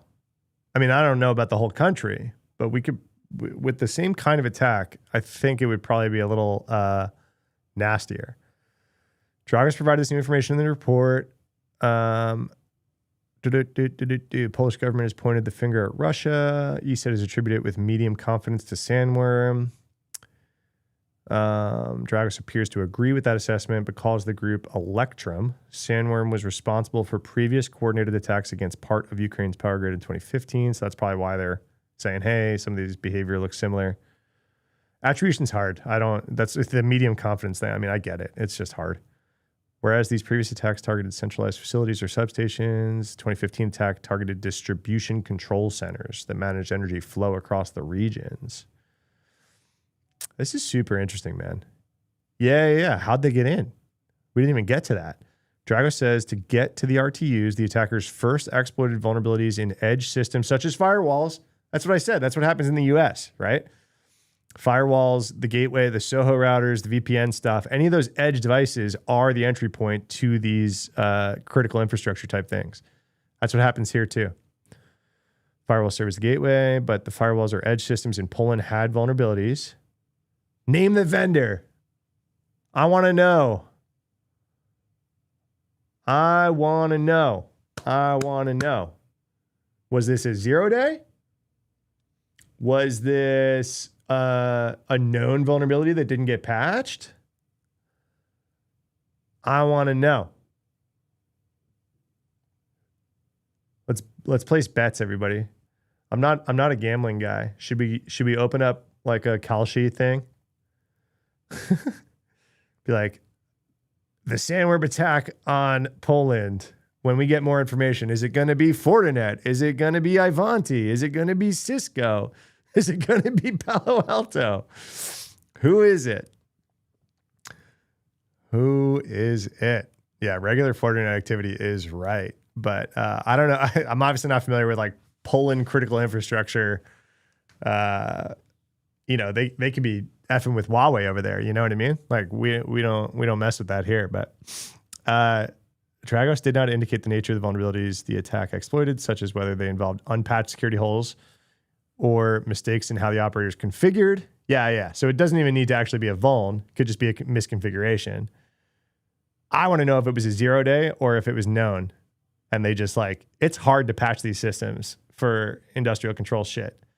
Oh, just turn it off and on again. You mean the power grid control system? Obviously, I'm being reductive, but it is really hard to update this stuff. But because the devices all had the same configuration or vulnerability, the attackers bypassed them all, nearly 36 sites at once. Operators use RTUs to manage large number of facilities. When the same firewall model with the same vulnerability or misconfiguration is deployed at multiple generation sites, a single exploit becomes system-wide problem. That's nuts. This is good. This is really, really juicy. Being a Palo admin is expensive for some Eastern European. Yeah, that's fair. That's fair. Titus, what's up, dude? So everyone who doesn't know, I used to be a Twitch streamer. That's why my name is different on Twitch than everything else. And I used to play, like, I used to be a shiny hunter on Pokemon. And Titus used to hang out back then because Titus is like another kind of, you're still like a multi-game streamer, right? I would pop in and lurk every now and then when you were playing like Final Fantasy VII Remake and stuff. Go follow Titus if you're on Twitch. Sugar Mama was awesome. I see she's also abandoned Twitch. Every once in a while I shoot her a how are you doing on Discord. There was a Twitch streamer called Sugar Mama McNasty. We used to hang out in her stream together. This was like COVID times, man. We used to just like chill. Everyone was playing video games. I needed to play a lot of video games back then because I was hyper depressed. I was fucking miserable. My life was nuts. It was bad. We do not need to go into that. But hey, all you security nerds in here, should I do a Ask Me Anything security stream while I'm shiny hunting Pokemon at some point? I would do it. Me and Jadix, every once in a while, me and Jadix would do gaming streams. Follow Age Titus. Oh yeah, Titus has been following me. When was that? 2020, right?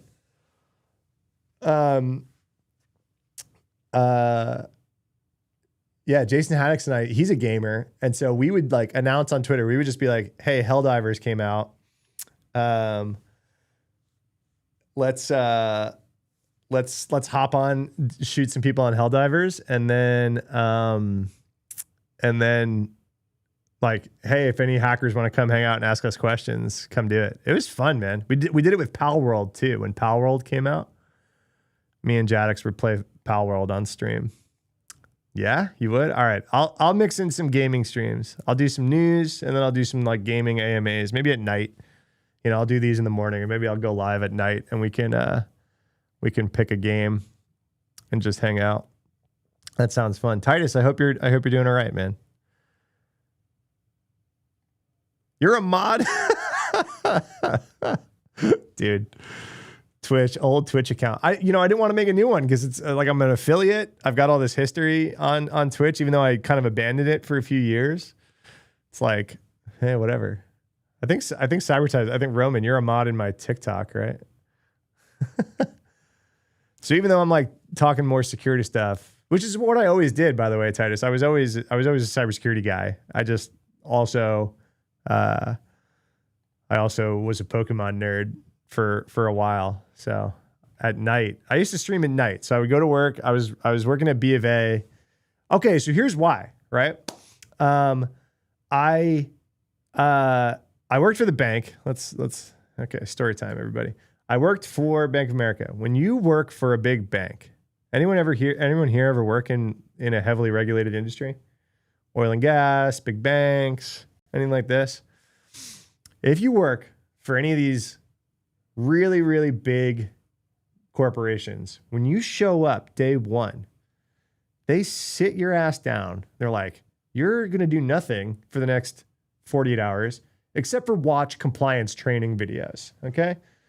And you're going to struggle to get access to your email in Outlook because we're using technology from, the 1900s.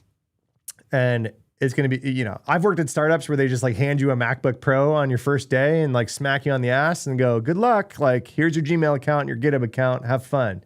And then the complete opposite, right? I worked at Goldman Sachs via acquisition. And then I went to go work at B of A. Man, you don't get productive there for a while. It takes you a long time to even like get into your systems, get your computer, like, oh, you got to get software installed on your machine. Well, there's an approval process for that, right? So when they sit you down, day one at Goldman Sachs or Bank of America, they make you go through all this compliance training. And like a lot of it can be summarized into, you can say that you work here, and that's about all you can say.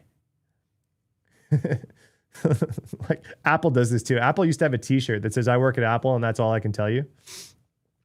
So they basically were like, hey, social media, cool. Glad you thought that was fun before you worked here. You don't do that anymore. Like you're not like a guy that's going to like talk about cybersecurity on social media or on stage anymore. I gave 4 Black Hat talks and like 2 DEF CON talks in 6 years.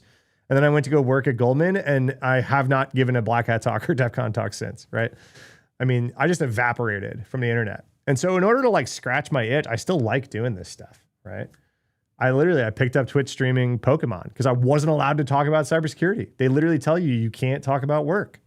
Like I would have had to get all sorts of like PR approval and stuff. I remember I was like, okay, I'm going to try to do this because they say that they're friendly to this. They're like, no, you could totally do all this stuff. But then you try. You're like, oh, I want to go talk at Black Hat this year. I've got this cool topic. Let me get approval. What approval looks like is like, you got to go, they ask, who are the board members of the company that runs Black Hat? Like you got to go find the names of the board members and the executives, and you got to put it all in this form because they got to figure out if there's a conflict of interest. They're like, hey, are you being paid to go speak there? As a bank employee, we cannot be seen to be taking like rewards or bribes from anyone that there might be a conflict of interest around. So I was like, all right, let me see if I can like fill out these forms. But then they were like, hey, like, I forget if it was 6 or 8 months in advance, I needed to go through like all this PR training, give all of my conference presentation material over. I had to give them the outfit I was wearing. Like, hey, what are you going to wear on stage? All of that needed to be approved. And I was like, well, I'm never giving a conference talk again, I guess. So Titus, there you go. More than you asked for. But that's why I was streaming Pokemon back then. It was fun though, man. We had fun. I remember like my longest stretch, and then I was into Final Fantasy 14. And I think I was doing Twitch Final Fantasy 14 stuff for a while too. But my longest stretch, I was playing the Spanish version of Pokemon Let's Go on, like I made a whole Switch profile in Spanish and installed Pokemon on it in Spanish because it would copy your system settings. Because there's like a method of shiny hunting Pokemon that if you had a Spanish version or just a foreign language version of a Pokemon and you bred 2 different language Pokemon together, it was like a higher likelihood that you would get a shiny version of it. So I remember playing through the whole Pokemon game in Spanish, which I don't speak well, to get a shiny Ditto. I remember that. That was like my longest series on Twitch of like consistently playing at night. Anyway, good to see you, man. Sorry, this guy. We're talking about Poland's power grid, not shiny Pokemon, but good to see you. Do you still stream? I haven't seen you in a while. Like I said, I used to pop maybe Final Fantasy VII Remake might have been the last time I popped in your stream. The systems for managing. What else do we want to talk about here? That's it. All right, we finished this. What other story? Someone was like talking about open source security from Google or something like that. People wanted to talk about. Kim Zetter, legend. This is the article I'm going to put in my newsletter. Not the Dragos one, because she goes into more detail without having to hand over your information. Let's check my Feedly real quick. Let's see what else we can talk about.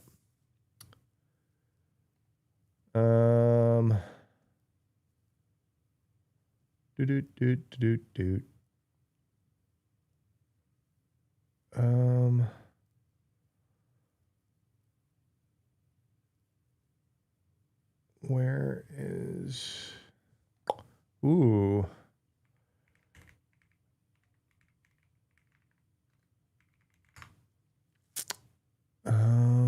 Cloudflare. This is an interesting one. Did they not write it? I didn't want to pull up the bleeping article, but I will. New record DDoS attack. 4 nights a week for 7 years. Damn, man. Good for you. Good for you. Consistently as hell. Oh, no, you're good. You're good. You're good. You can lurk all you want. It was good to see you. Kim Wolf botnet. Okay, hold on. We're going to talk about this because there's a lot going on about it. Krebs, Kim Wolf. Krebs just did something too. We got to talk about this. What's going on? So Krebs, if you guys don't know, Krebs is like one of the actual investigative journalists in this industry that like kind of digs into a lot of this stuff. He's much like less prolific nowadays than he used to be. But wait, he's been talking about this a lot, right? The Kim Wolf botnet is stoking. So everyone's talking about this botnet. So let's cover it. All right. You guys down? I'll allow one veto.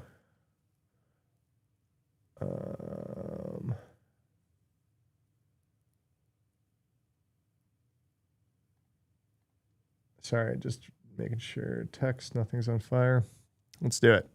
So Kim Wolf is stalking your local network. The vulnerability at issue has been exploited for months already, and it's time for broader awareness of the threat. The short version is that everything you thought you knew about security of the internal network behind your internet router is probably now dangerously out of date. Okay.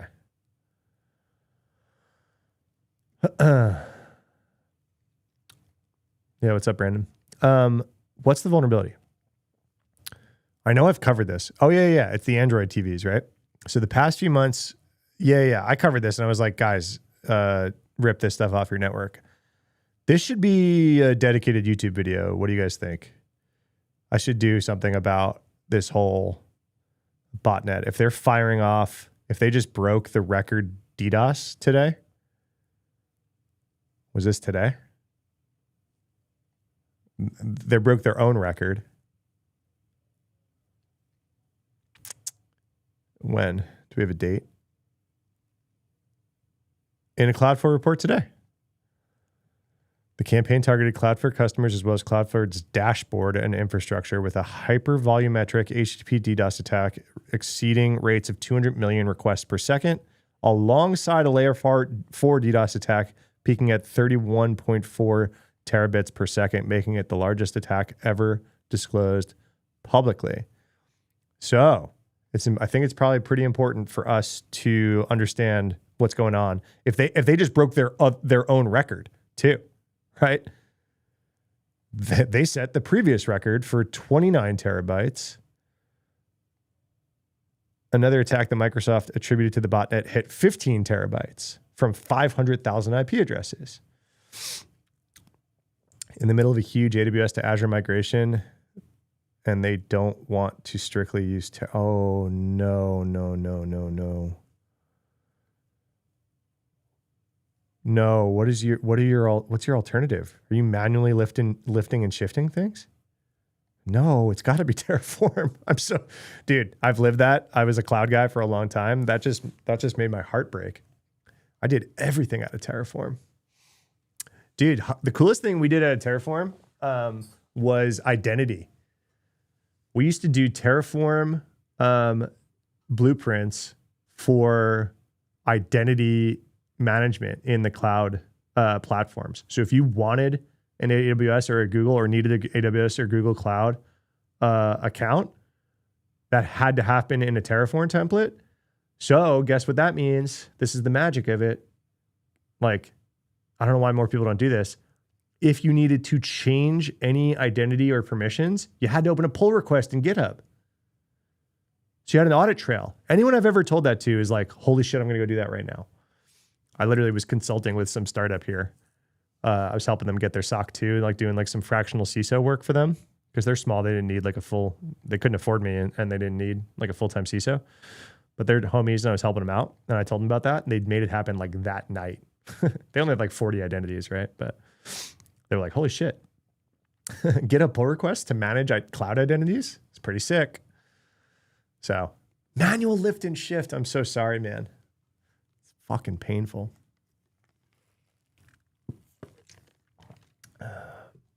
RBash escape at OpenWall OSS security mailing list, January 28th. Okay, I'll try to pull that up. Let's go through this Kimwolf stuff. Kimwolf malware forces compromised systems to relay malicious and abusive internet traffic, such as ad fraud, account takeover attempts, mass content scraping, and crippling DDoS attacks, which even at the time that Krebs wrote this article, he didn't even know how true that was about to be. They were about to break their own record. The malware that turns an end user's internet connection into a proxy node. Guys, this isn't even the same story. We're covering two different proxy malware stories today. Is often bundled with dodgy mobile apps and games. These residential proxy programs are also commonly installed via unofficial Android TV boxes. Is it the same one? Did Google just not mention?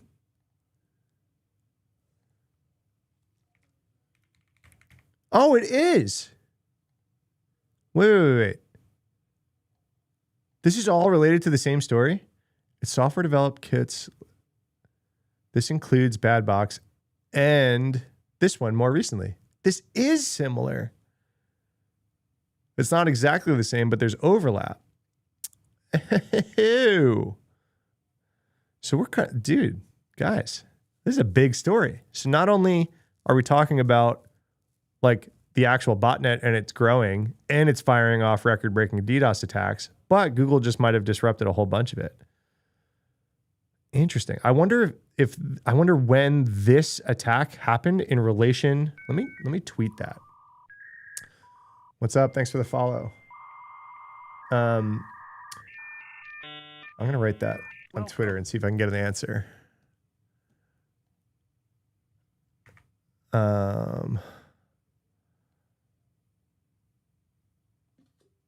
Let me see. Hey, smart people. What are the timing of these two related stories today? Record-breaking DDoS out of a botnet that Google Threat Intel is also reporting today they just disrupted. Is this attack pre or post that disruption? That's really important info, right? Like if Google is saying that they just disrupted this botnet, but then the botnet just fired off a new record-breaking attack, you know what I mean?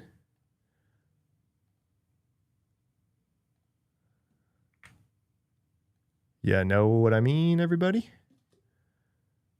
Let me fire off this tweet real quick, see if I can get an answer while we're live.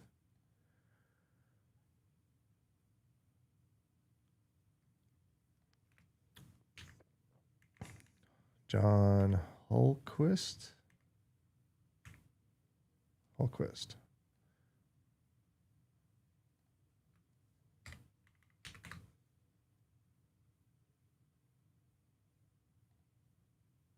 All right. Here, if you guys want to go interact with that tweet, and we'll see if we can get an answer live while we're hanging out. Why can't I paste? There you go. At this point, I'd rather build new with Bicep to GitHub Actions. I'm not familiar with Bicep. How did Google disrupt it? We covered that at the top of the stream, so I'm not going to go into it too much, but it blocked that user. But they disrupted the C2 domains that were being used in the like SDKs and stuff like that were being used to distribute this malicious like residential proxy software is the gist, right? So people were distributing this like software in a pseudo legitimate looking fashion to be like, hey, devs, include this shit, and then we're going to use it as residential proxies and put it in this botnet. And so Google disrupted the C2 of a lot of this. The command and control domains is the long and short of it. But hold on, we're going to keep reading this because I read that I don't know, dummy here. I wasn't like connecting all of these stories, right?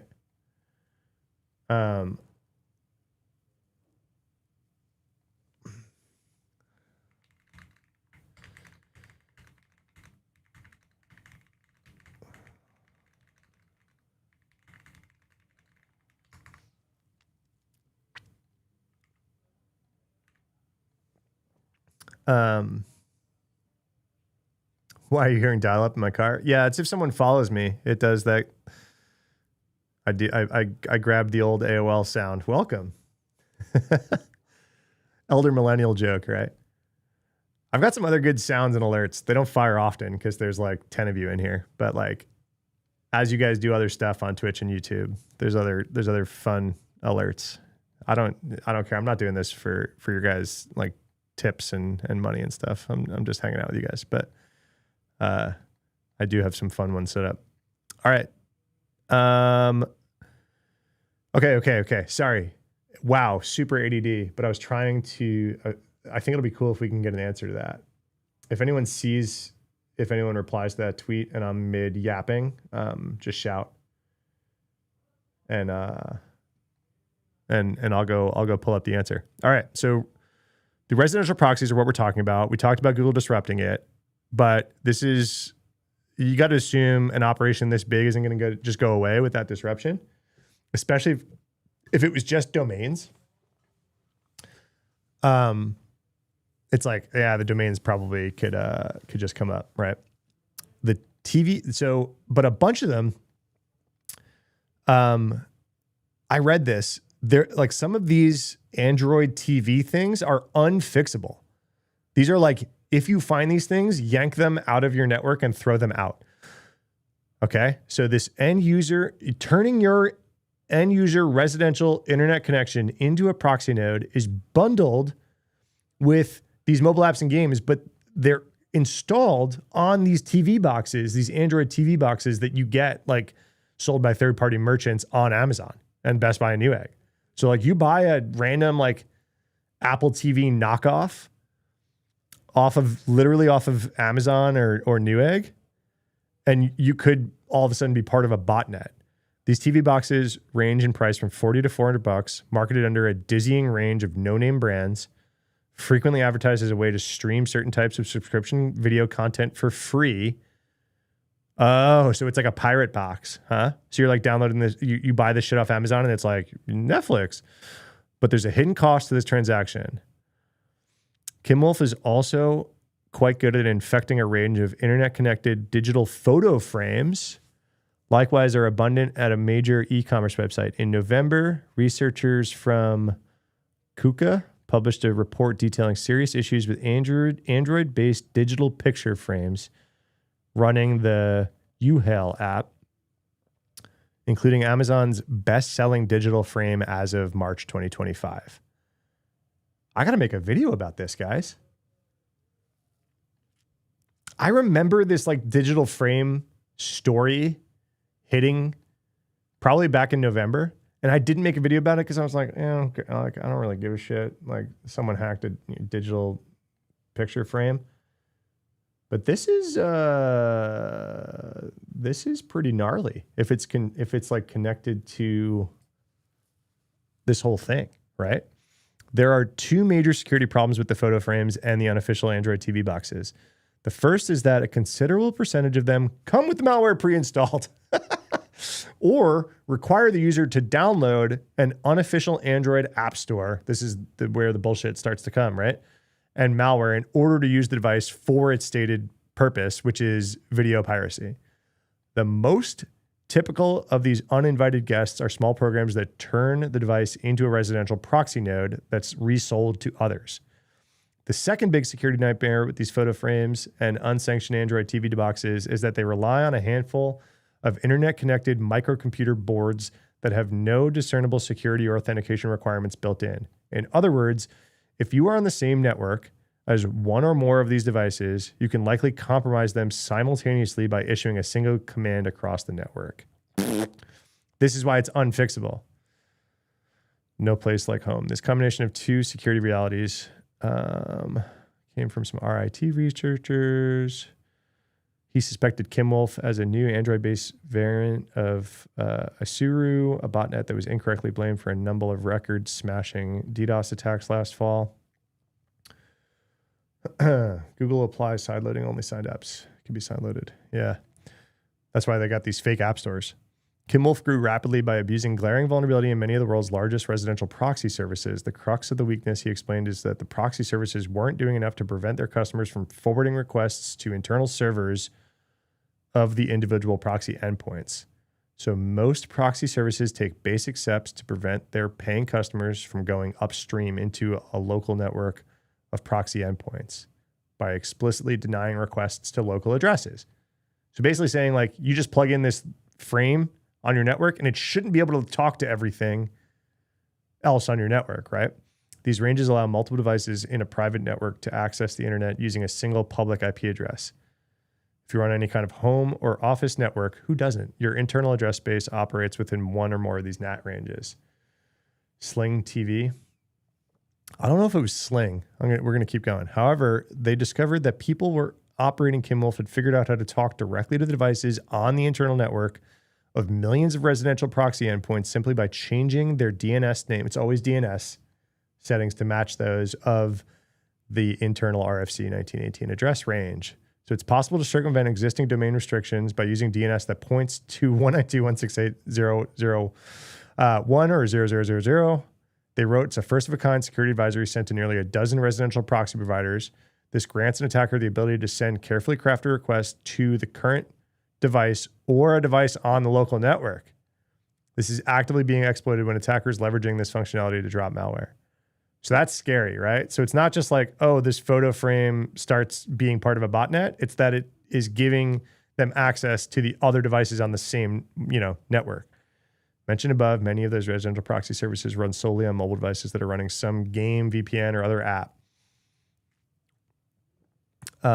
The actors involved in Kimwolf are observed monetizing the botnet through app installs. Android Debug Bridge. After purchasing a number of the unofficial Android TV box models that were most heavily represented in there, the researchers further discovered the proxy service vulnerabilities was only part of the reason for Kimwolf's rapid rise. He also found virtually all of these devices he tested were shipped from the factory with a powerful feature called Android Debug Bridge mode enabled by default. This debug bridge is a diagnostic tool intended for use solely during the manufacturing and testing process because it allows the devices to be remotely configured and updated with new and malicious firmware. However, shipping these devices with this debug setting turned on creates a security nightmare because In this state, they constantly listen for and accept unauthenticated requests.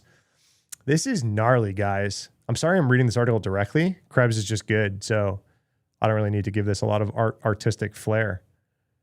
This is sick. So opening a command prompt, typing ADB connect along with vulnerable devices, local IP addresses immediately by the port 5555 will quickly offer unrestricted super user admin access. So unoffed this port, because this debug setting is turned on, they can flash the firmware.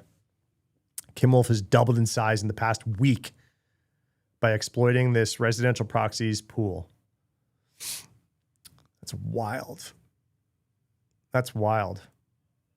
The attackers dropped the malware payload by directing infected systems to visit specific internet addresses and call out the passphrase Krebs 5-head Industries in order to unlock malicious download. Are they making fun of him? Are they making fun of him in their passphrase? I didn't see that. Because they knew that he would write this. Did you guys see that?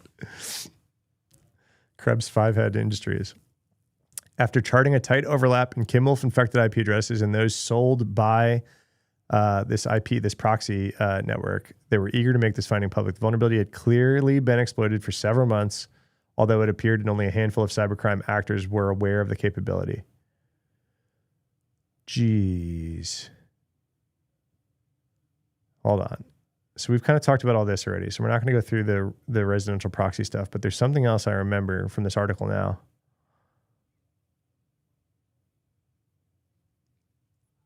He goes, is your Android TV streaming box part of a botnet? Hold on. Echoes from the past. We don't need to go through this. What I wanted to consider the following scenario in which a mere act of allowing someone to use your Wi-Fi network could lead to a Kimwolf botnet infection. In this example, a friend or family member comes to stay with you for a few days. You grant them access to your Wi-Fi without knowing that their mobile phone is infected with an app that turns the device into a residential proxy node. At that point, your home's public IP address will show up for rent at the website of some residential proxy provider. But can they pivot inside your network? Or when that phone goes away, it doesn't matter. Miscreants like those then use the residential proxy services online to access that proxy node on your IP, tunnel back through it and into your local network and automatically scan the internal network for devices. So if you have an Android debug bridge mode, so if you have one of these TVs or something, and then someone shows up, they can get in. By the time your guest has packed up their things and said their goodbyes and disconnected from your Wi-Fi, you now have two devices on your local network. A digital photo frame and an unsanctioned Android TV box that are infected with Kimwolf. You may have never intended for these devices to be exposed to the internet, but there you are. That's gnarly. That's gnarly. It's not just Asia, guys. 350,000 IPs in the US. I mean, Brazil is always a hotbed for these kind of botnet things. Hold on. They hate him. Hold on. Keep going. Kimwolf has infected at least 1.8 million devices, shown it's able to rebuild itself quickly. Hold on. This is funny. XLab noted that Kimwolf author shows almost obsessive fixation on Brian Krebs, on yours truly, apparently leaving Easter eggs related to my name in multiple places through the botnet's code. Investigations found that author of Kimwolf shows obsessive fixation on the well-known journalist Brian Krebs. For example, in the sample, the domain fuckbrienkrebs.com is embedded in both the UDP DNS and MC-ENC attack methods used to generate DNS request payloads. And in the console output of this other hash, the text Krebs 5-head fan club appears directly. Literally, Krebs' big forehead fan club talks about a dedicated hater. Besides the direct tribute, there's love hidden deeper. The C2 domain we took over, fuck you, Krebs1.briankrabs.Sean O'Brien redacted, SSN redacted .su. Aside from the string Krebs appearing twice in the domain itself, hides a mystery. Sean O'Brien redacted likely corresponds to Krebs' actual address, and SSN redaction is likely his social security number. Such behavior can be called sensing fan in the cybersecurity world. Really chilling. This is funny, man. That's funny. That sucks for Krebs. Krebs gets beaten up by these threat actors, man.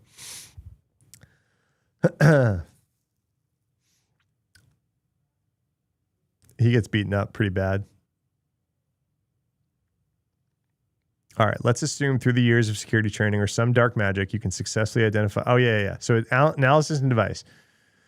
His whole thing, right, is like, you're screwed if you have this stuff. The tooling and knowledge needed to achieve this kind of availability isn't just out there from the average consumer. But even if you're not, even if you're like me, right? So if you own a TV box that matches one of these model names or numbers, just rip it out of your network. That's what I was trying to find earlier. If you encounter one of these devices on your network or a family member or friend sends them a link to this story and explain it's not worth the hassle, you got to be paranoid of these crappy devices. I got to make a video about this fucking story, man. This is nuts.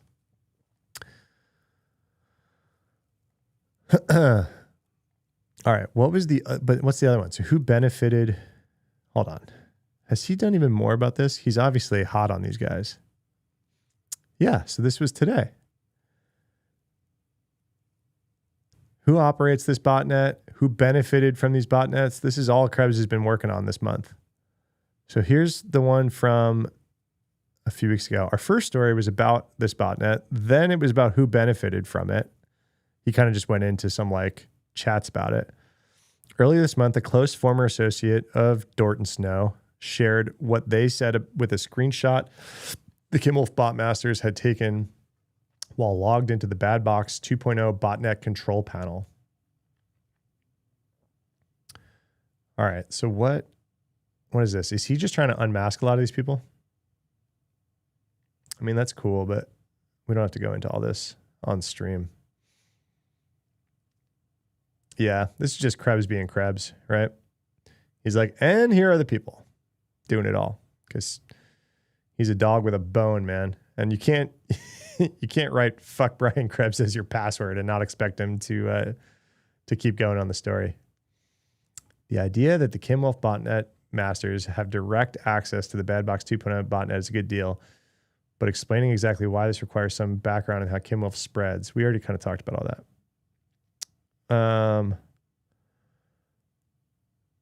Secret access to the Bad Box control panel. He got unauthorized access. So what's happening is normal proxy providers patch this, but Bad Box doesn't sell proxies by itself, so it's not patched. All right. So there's like a crazy interweaving thing going on. Like, and of course, cyber criminals are going to like get unauthorized access to other cyber criminals' software. That was nasty. CloudBot, malicious VS Code extensions. Yeah, I talked about that one already. I talked about it in my short video about it, and we talked about it on stream on Tuesday. We can talk more about CloudBot if you guys want. Moltbot. What's new on their website? Anything? Nah. It is pretty crazy. This guy did an interview, and he was like, oh, I wasn't sharing my screen. He did do an interview, and he said that like his Moltbot instance like self-figured out how to like install 11 Labs and start talking to him. It's kind of nuts, right? Yeah, I still even had this tab open from stream the other day. So yeah, restricted bash escape. You did say this already. Sorry, let me pull it up.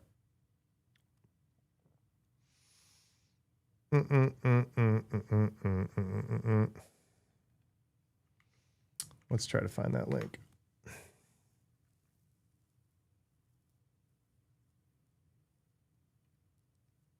Open wall OSS mailing list.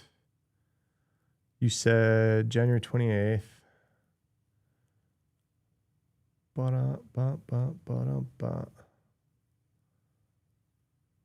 Do.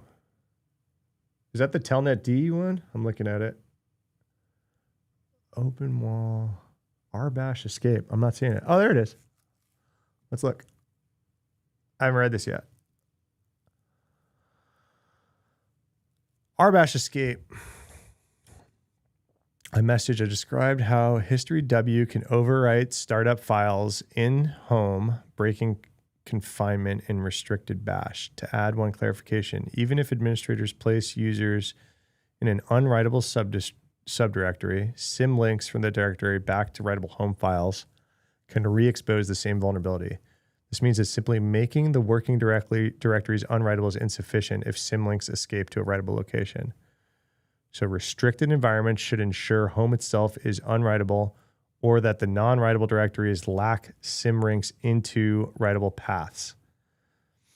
I'm missing the background here. I mean, that all makes sense. That's a kind of gnarly bypass. Am I sharing my screen? Yeah. Restricted bash blocks output redirection to prevent file modification. However, history writing built-ins, history W or history A, can overwrite startup files such as .profile if the restricted user is left in home. This allows path resets and escape from confinement. Okay. Start RBash in home with writable profile. Run history W. On the next login, profile is sourced, path is reset, confinement is broken. What's the actual attack though? Like, I understand this, but like, what's the attack? Like, how do like, or is this just like, hey, you're not as restricted as you think you are here? The bash manual notes administrators must configure restricted environments carefully. However, this particular escape vector was not documented. While consistent with the current design, admins should be aware that history writing built-ins can modify files in the current directory. So this is one of those things that's like, if you use a different vulnerability, right? Like you're already kind of on the box doing stuff, and this just bypasses a protection or whatever.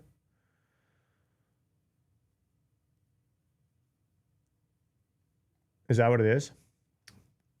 Wait a second. My buddy just texted me some cool research. Hey. Who knows Thacker? He got in Wired? Hold on. Oh, he got in Wired. Andy Greenberg covered my buddy's research. All right. Before we go over Greenberg's, let's look at Joe's. Where did I just put that? Oh God, I can't find the tab. Oh, there it is. If you guys don't know, this is he goes by Rezo on socials. His name's Joseph Thacker. Come on, the last name Thacker. You got to be a hacker, right?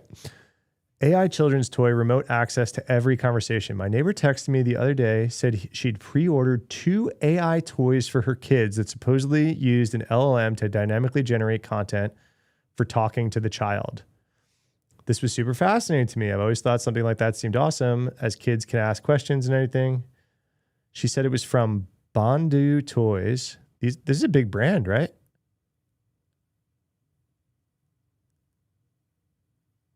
A soft, cuddly toy powered by AI that can chat, teach, and play with your child.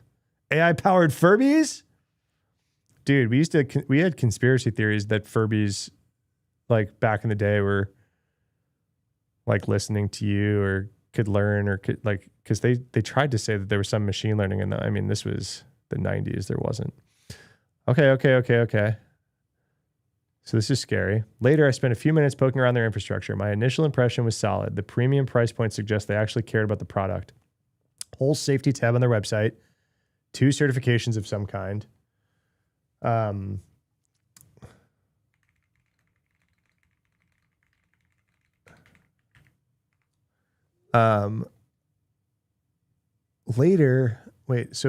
given the fact that decent AI models hadn't been out for long, I knew this is a newer company. There's likelihood of issues.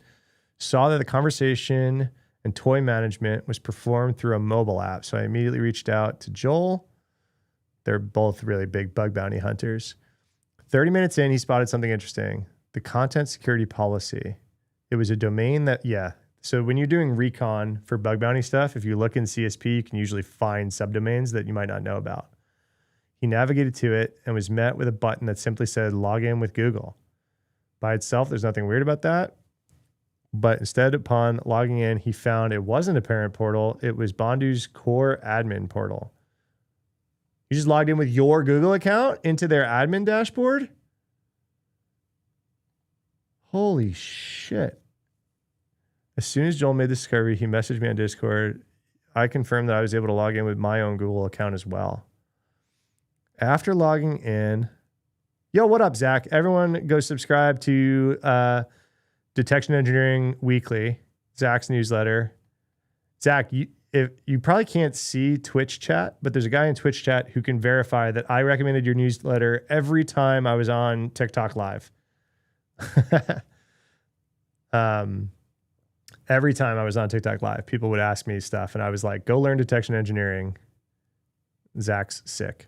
So, sup, Zach. Thanks for hanging out. See you, Nightcry. After logging in, we started to do some digging through, truly understand the impact of having access to this. So let's see. Is this big enough for you guys? Oh, fuck yeah. Thank you. Yeah, dude. Of course. You're putting out just gold for free. It's sick. Don't worry about subbing, man. It's all good. So dashboard, this is the dashboard that they just logged in with their Google account. Parents, children. Hold on. This is terrifying. In the end, we discovered that we had full access to every conversation transcript that any child had had with the toys.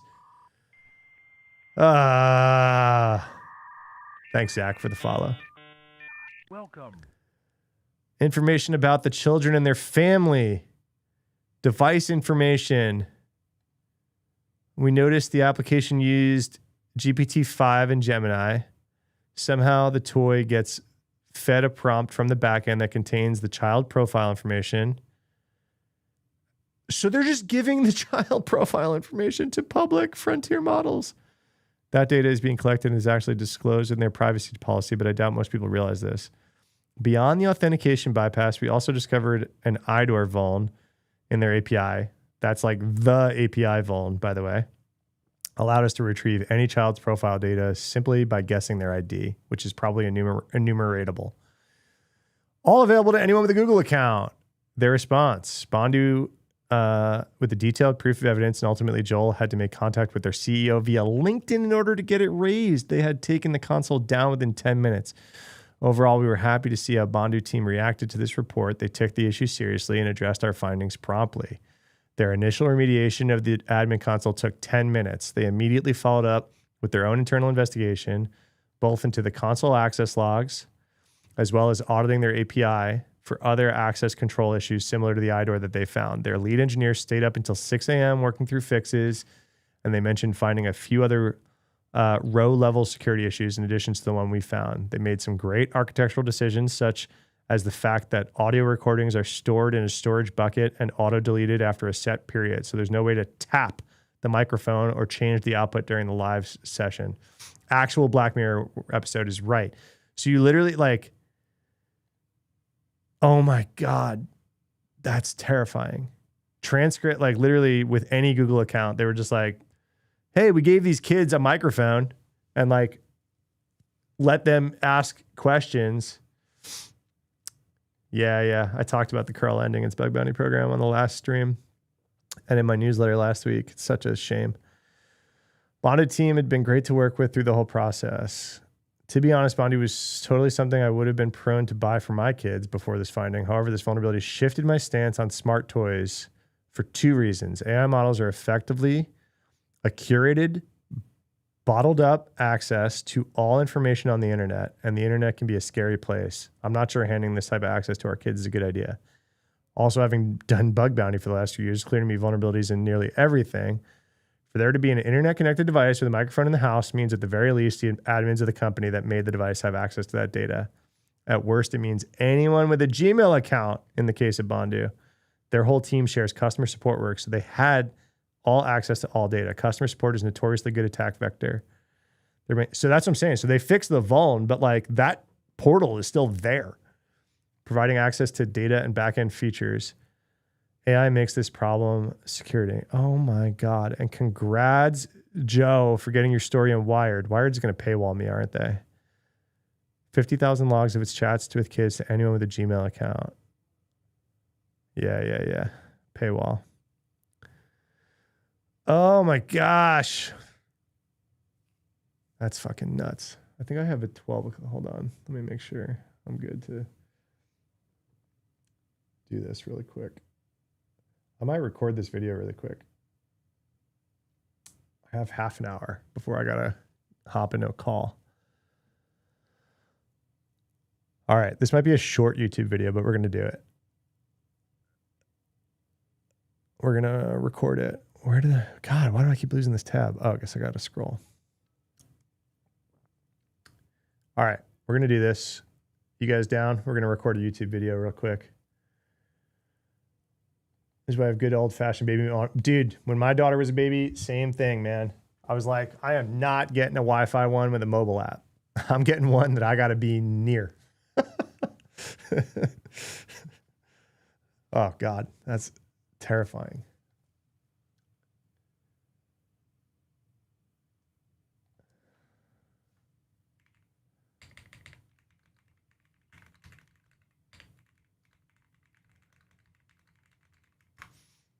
All right, we're going to record live. I don't know, man.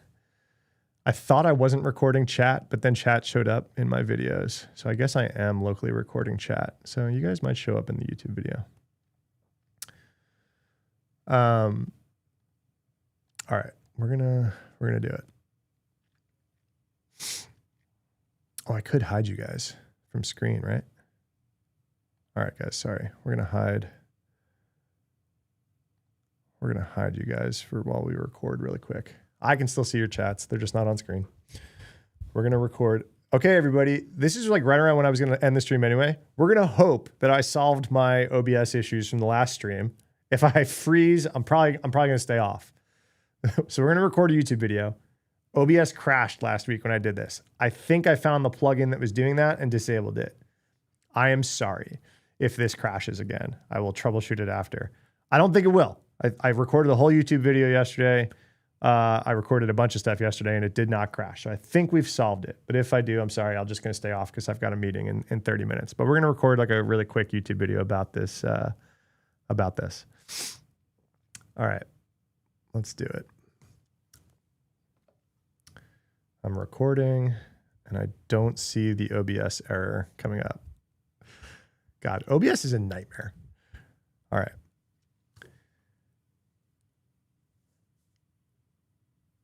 Apparently a new toy came out that was giving AI into a child's toy with a microphone on it and handing it to a bunch of children and saying, here you go. It's literally a Black Mirror episode. It's like a Furby with ChatGPT in it. And guess what happened? Guess what happened? My homie found some vulnerabilities in it. So Joseph Thacker, if you guys don't follow Rezo on social media, he's awesome. He's a bug bounty hunter. He heard his neighbors bought this toy from Bondu. This goodbye to screens. We have this little stuffed animal. It's got internet access and a microphone, and it connects to AI chat, and we're going to hand it to our kid. You remember the conspiracy theories about Furbies that like, this is real now, though, okay? So cool idea, right? I get people wanting to like, hey, maybe, you know, your kids are inquisitive and they can like ask questions or be told stories or anything like this, right? But you're literally giving an internet connected microphone and AI thing to a child. But that alone, make your own decision on, right? But this thing, oh my gosh, the vulnerability that Rezo found in this, and Joel, Techno Geek, shout out Joel and Thacker, you guys crazy, okay? So his neighbor bought one of these Bondu toys, and you know, Joseph has some kids, and he was like, let me look at this. He's like, I think this is kind of cool, right? So he spent a few minutes poking around the infrastructure. It looked like they cared about the product. Great. But then Joel looked at their content security policy header.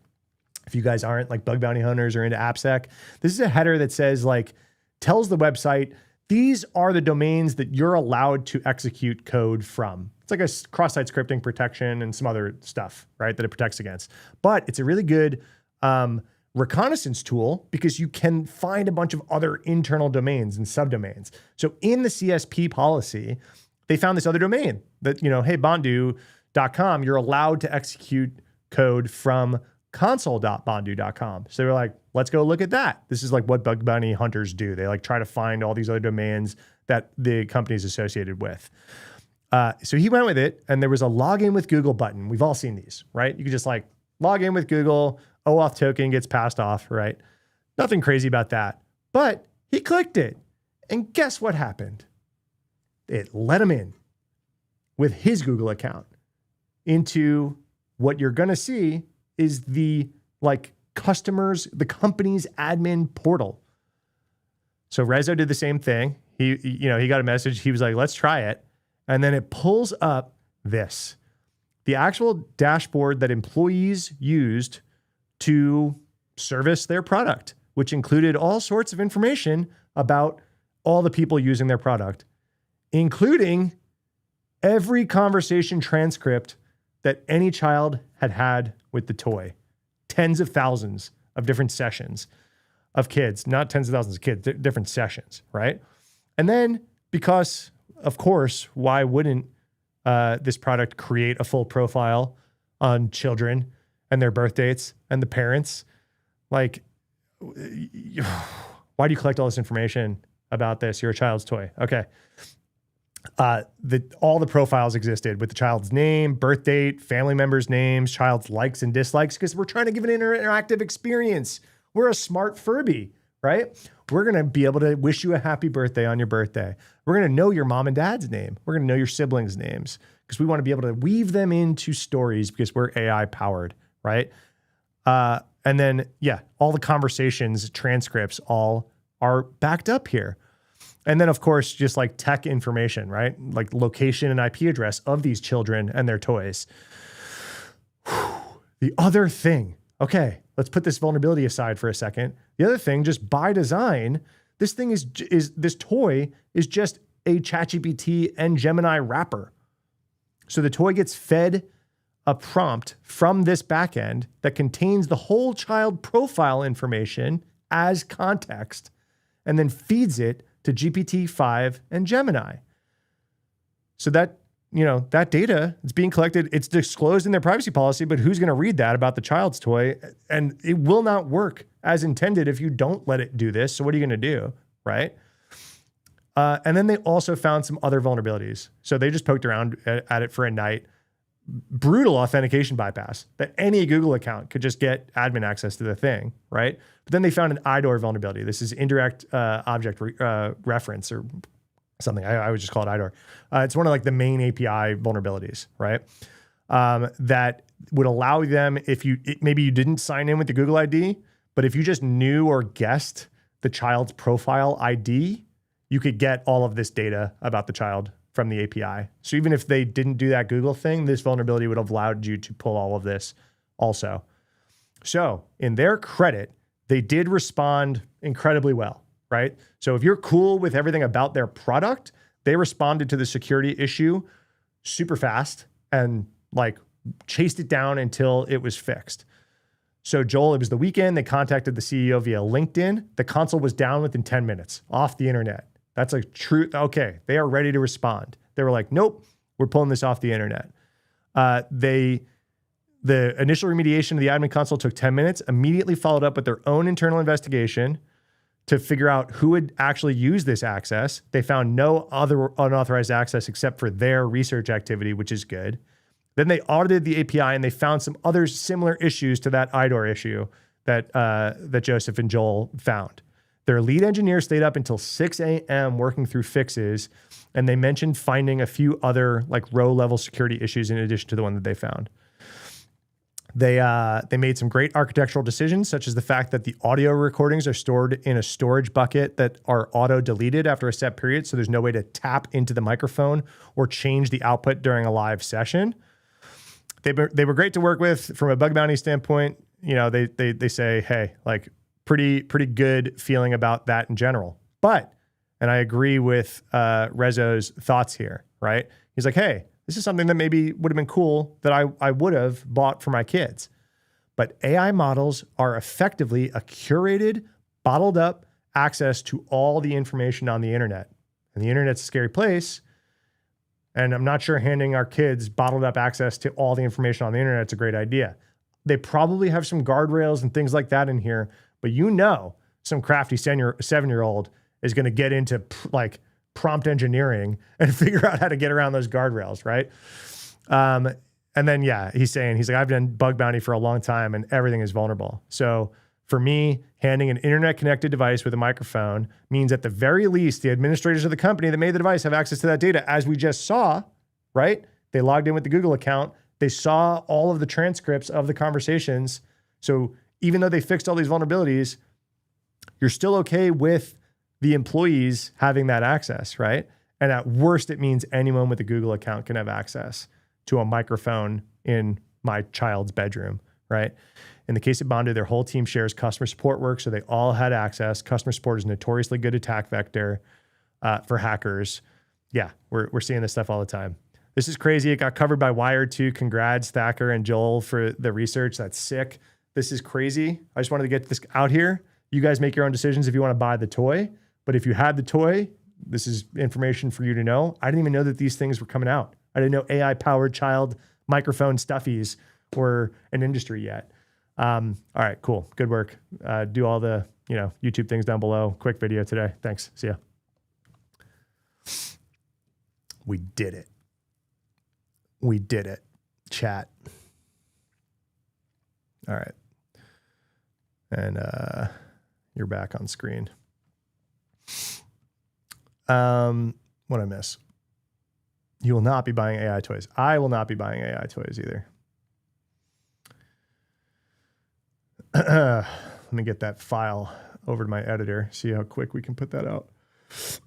Oh man, my Claudebot video is supposed to come out today. This guy's a pro YouTuber. We got a pro on our hands, as fucking OBS crashes on me all the time. New folder, AI Kids Toy Nightmare is the name of that folder. Let's get this uploading while I'm here. Pro YouTuber, everybody. I fixed it. It didn't crash. So if you guys are curious, if any of you were hanging out the other day when it crashed, it was I'm using a plugin on OBS called Source Record to try to record my camera output locally, and my OBS output is obviously already getting recorded, and then my screen share, so I can have two files, one for my screen and one for my face, locally recorded. I needed a plugin to do this because I wanted to give my editors because then if they wanted to cut it up in different ways, they could. They didn't have to get stuck in this same format. And that plugin barfed. It was using some software encoder on one of them and a hardware encoder on another, and then the encoders were overloaded or whatever. You'd love to create content. You want an editor too? Yeah. So my first two videos with my editor just came out. So my most recent two videos on YouTube are my first videos with an editor.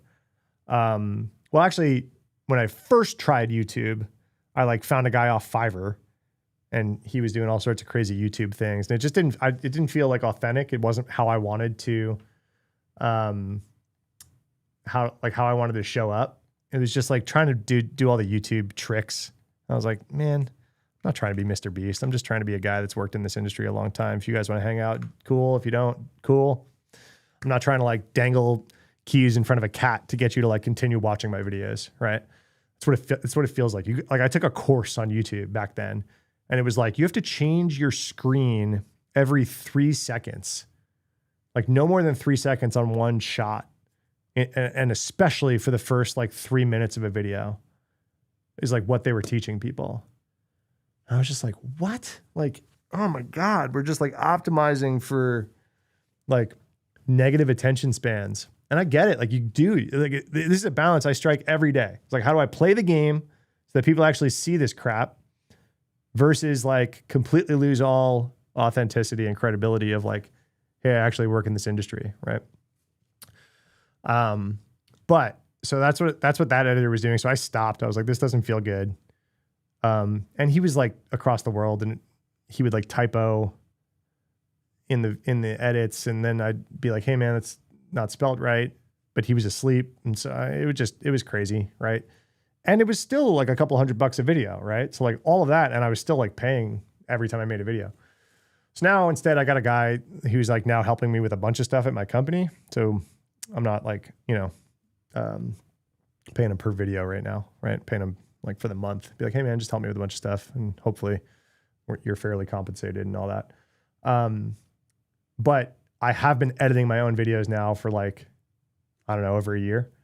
And it's so hard when that's not your like job. Right. So I would put it in Riverside or I was putting it in Descript, and these tools help. They saved me a lot of time, but it wasn't like a high quality edit. Right. It was just good at cutting out all the silences and, all the retakes if I had to like say something over again. But now I got like a good editor, so he can like do things. But the problem is it is going to be slower. So like this, like I want to put that out right now. That was like breaking news, right? I don't know. Maybe I can, but I'm gonna be like, hey dude, rock this one. When you start your AI cyber SaaS, you'll work for me. Roman, you've been teasing me that you'll work for me for a while now. You love Descript. I'll probably use that. So Riverside was better, just FYI, at the time. The little magic AI editing buttons in Descript, they're like, oh, go cut out all silences, would like cut off the end of my words. Actually, I don't know if it would still happen with my new audio equipment. I think the problem was I was using like a USB mic, which is actually really quiet. And now I've got like an actual mic and this Rodecaster like situation that's amplifying and processing the audio and everything.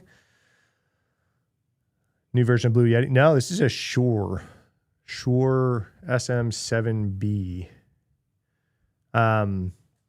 So maybe Descript would be better now because the audio hitting my computer is much higher volume. I used to have to like add gain like in post. So it would like cut off the end of my words because like if you looked at like the waveform, it was actually really, really low. And so it thought that I was done talking. And so when I would do all the like Descript magic, like cut out all silences, it would just be like,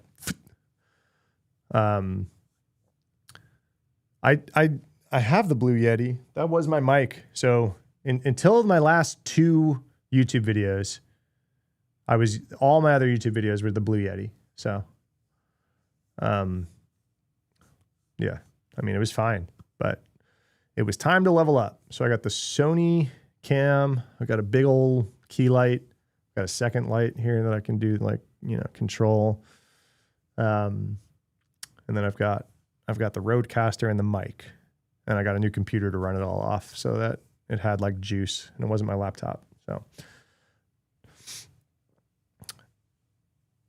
Riverside is like a podcast, Riverside's main purpose is to like host podcast conversations with 2 people that aren't in the same room, right? It's like Zoom for podcast recording, right?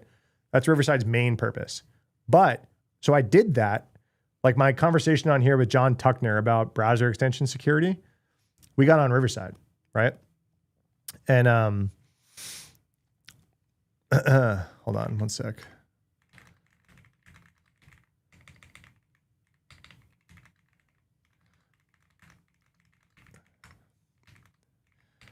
What do we think? That AI toy one, should that come out first or Claudebot stuff? Claudebot stuff can probably wait till tomorrow, right?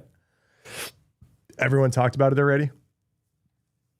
This one will probably do better. I think so. What are we doing today? Cyber Doctrina. Are we homies on other social platforms? Your name sounds familiar. This is my new regular live stream. So I'm doing Tuesdays and Thursday mornings. No, we're not. Okay. Your name sounds familiar from Twitter or Instagram or something. Tuesday and Thursday mornings, I'm going to do this. I'm going to record YouTube videos, which we just did. We just recorded a YouTube video while I'm live. And so I'm trying to like time box my content creation into just like these 2 live streams a week. And then I have an editor kind of taking clips that I record locally out of here and turning them into YouTube videos. That's what we're doing.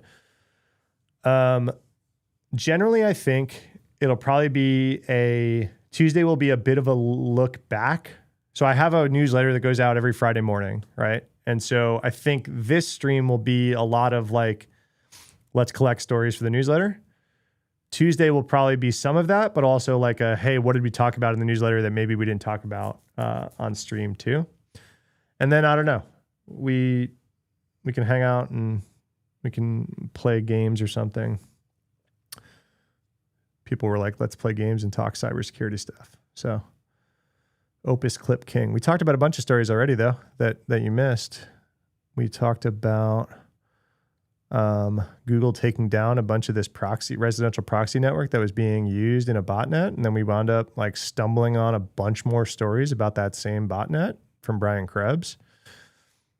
We talked about Poland's power grid being attacked by Russian threat actors. What else did we talk about today, guys? Oh, and then we talked about this one. No, we didn't talk about that one. We talked about this one. That is going to get me demonetized. No, I'm just kidding. I don't think so. But some Firebase issues and a bunch of mobile apps leaking a bunch of users' data, including some pretty sensitive ones. Thanks, Roman. You've always been super supportive. What's Opus Clip? I don't know what Opus Clip is.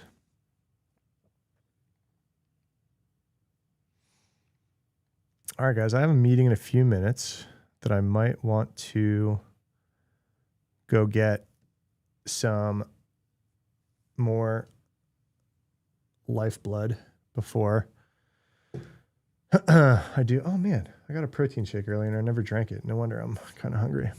Put it on my desk and just started yapping. All right, so I'm probably gonna wrap. Go actually stand up before my next call. If you guys clips YouTube vids for shorts, Opus Clip, I'll try it. Any of those like auto clipping tools, I've not been impressed with. So I film shorts for shorts. I have a social media person that runs all my Vulnerable You social media accounts, and she takes clips from YouTube to turn into those.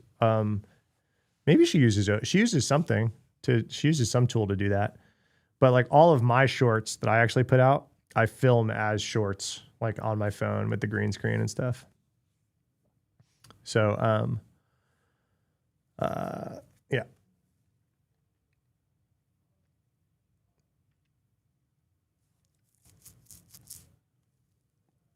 All right, guys, I'm going to hop. I got to go to this next meeting. I will be live again Tuesday morning. Yeah, I probably won't do anything before then. Oh, actually, I'm traveling. So next week, let me figure out my travel schedule. So I'm already breaking my Tuesday, Thursday rule. So I will be live next Thursday. I'm going out to Palo Alto Networks headquarters next week for, I'm hosting an event for them live. So it's like a quantum security event. If you guys are into quantum security or interested in quantum security, I am by no means an expert in quantum itself, but I am, fairly knowledgeable in all the problems that it's trying to solve. So I'm at least the comic relief on the panel. So, cool. All right, guys. So yeah, I'm going to miss Tuesday, but, subscribe to YouTube if you haven't. I'm going to put out the video that you guys just watch me record. I've got this one for the Claude bot stuff coming out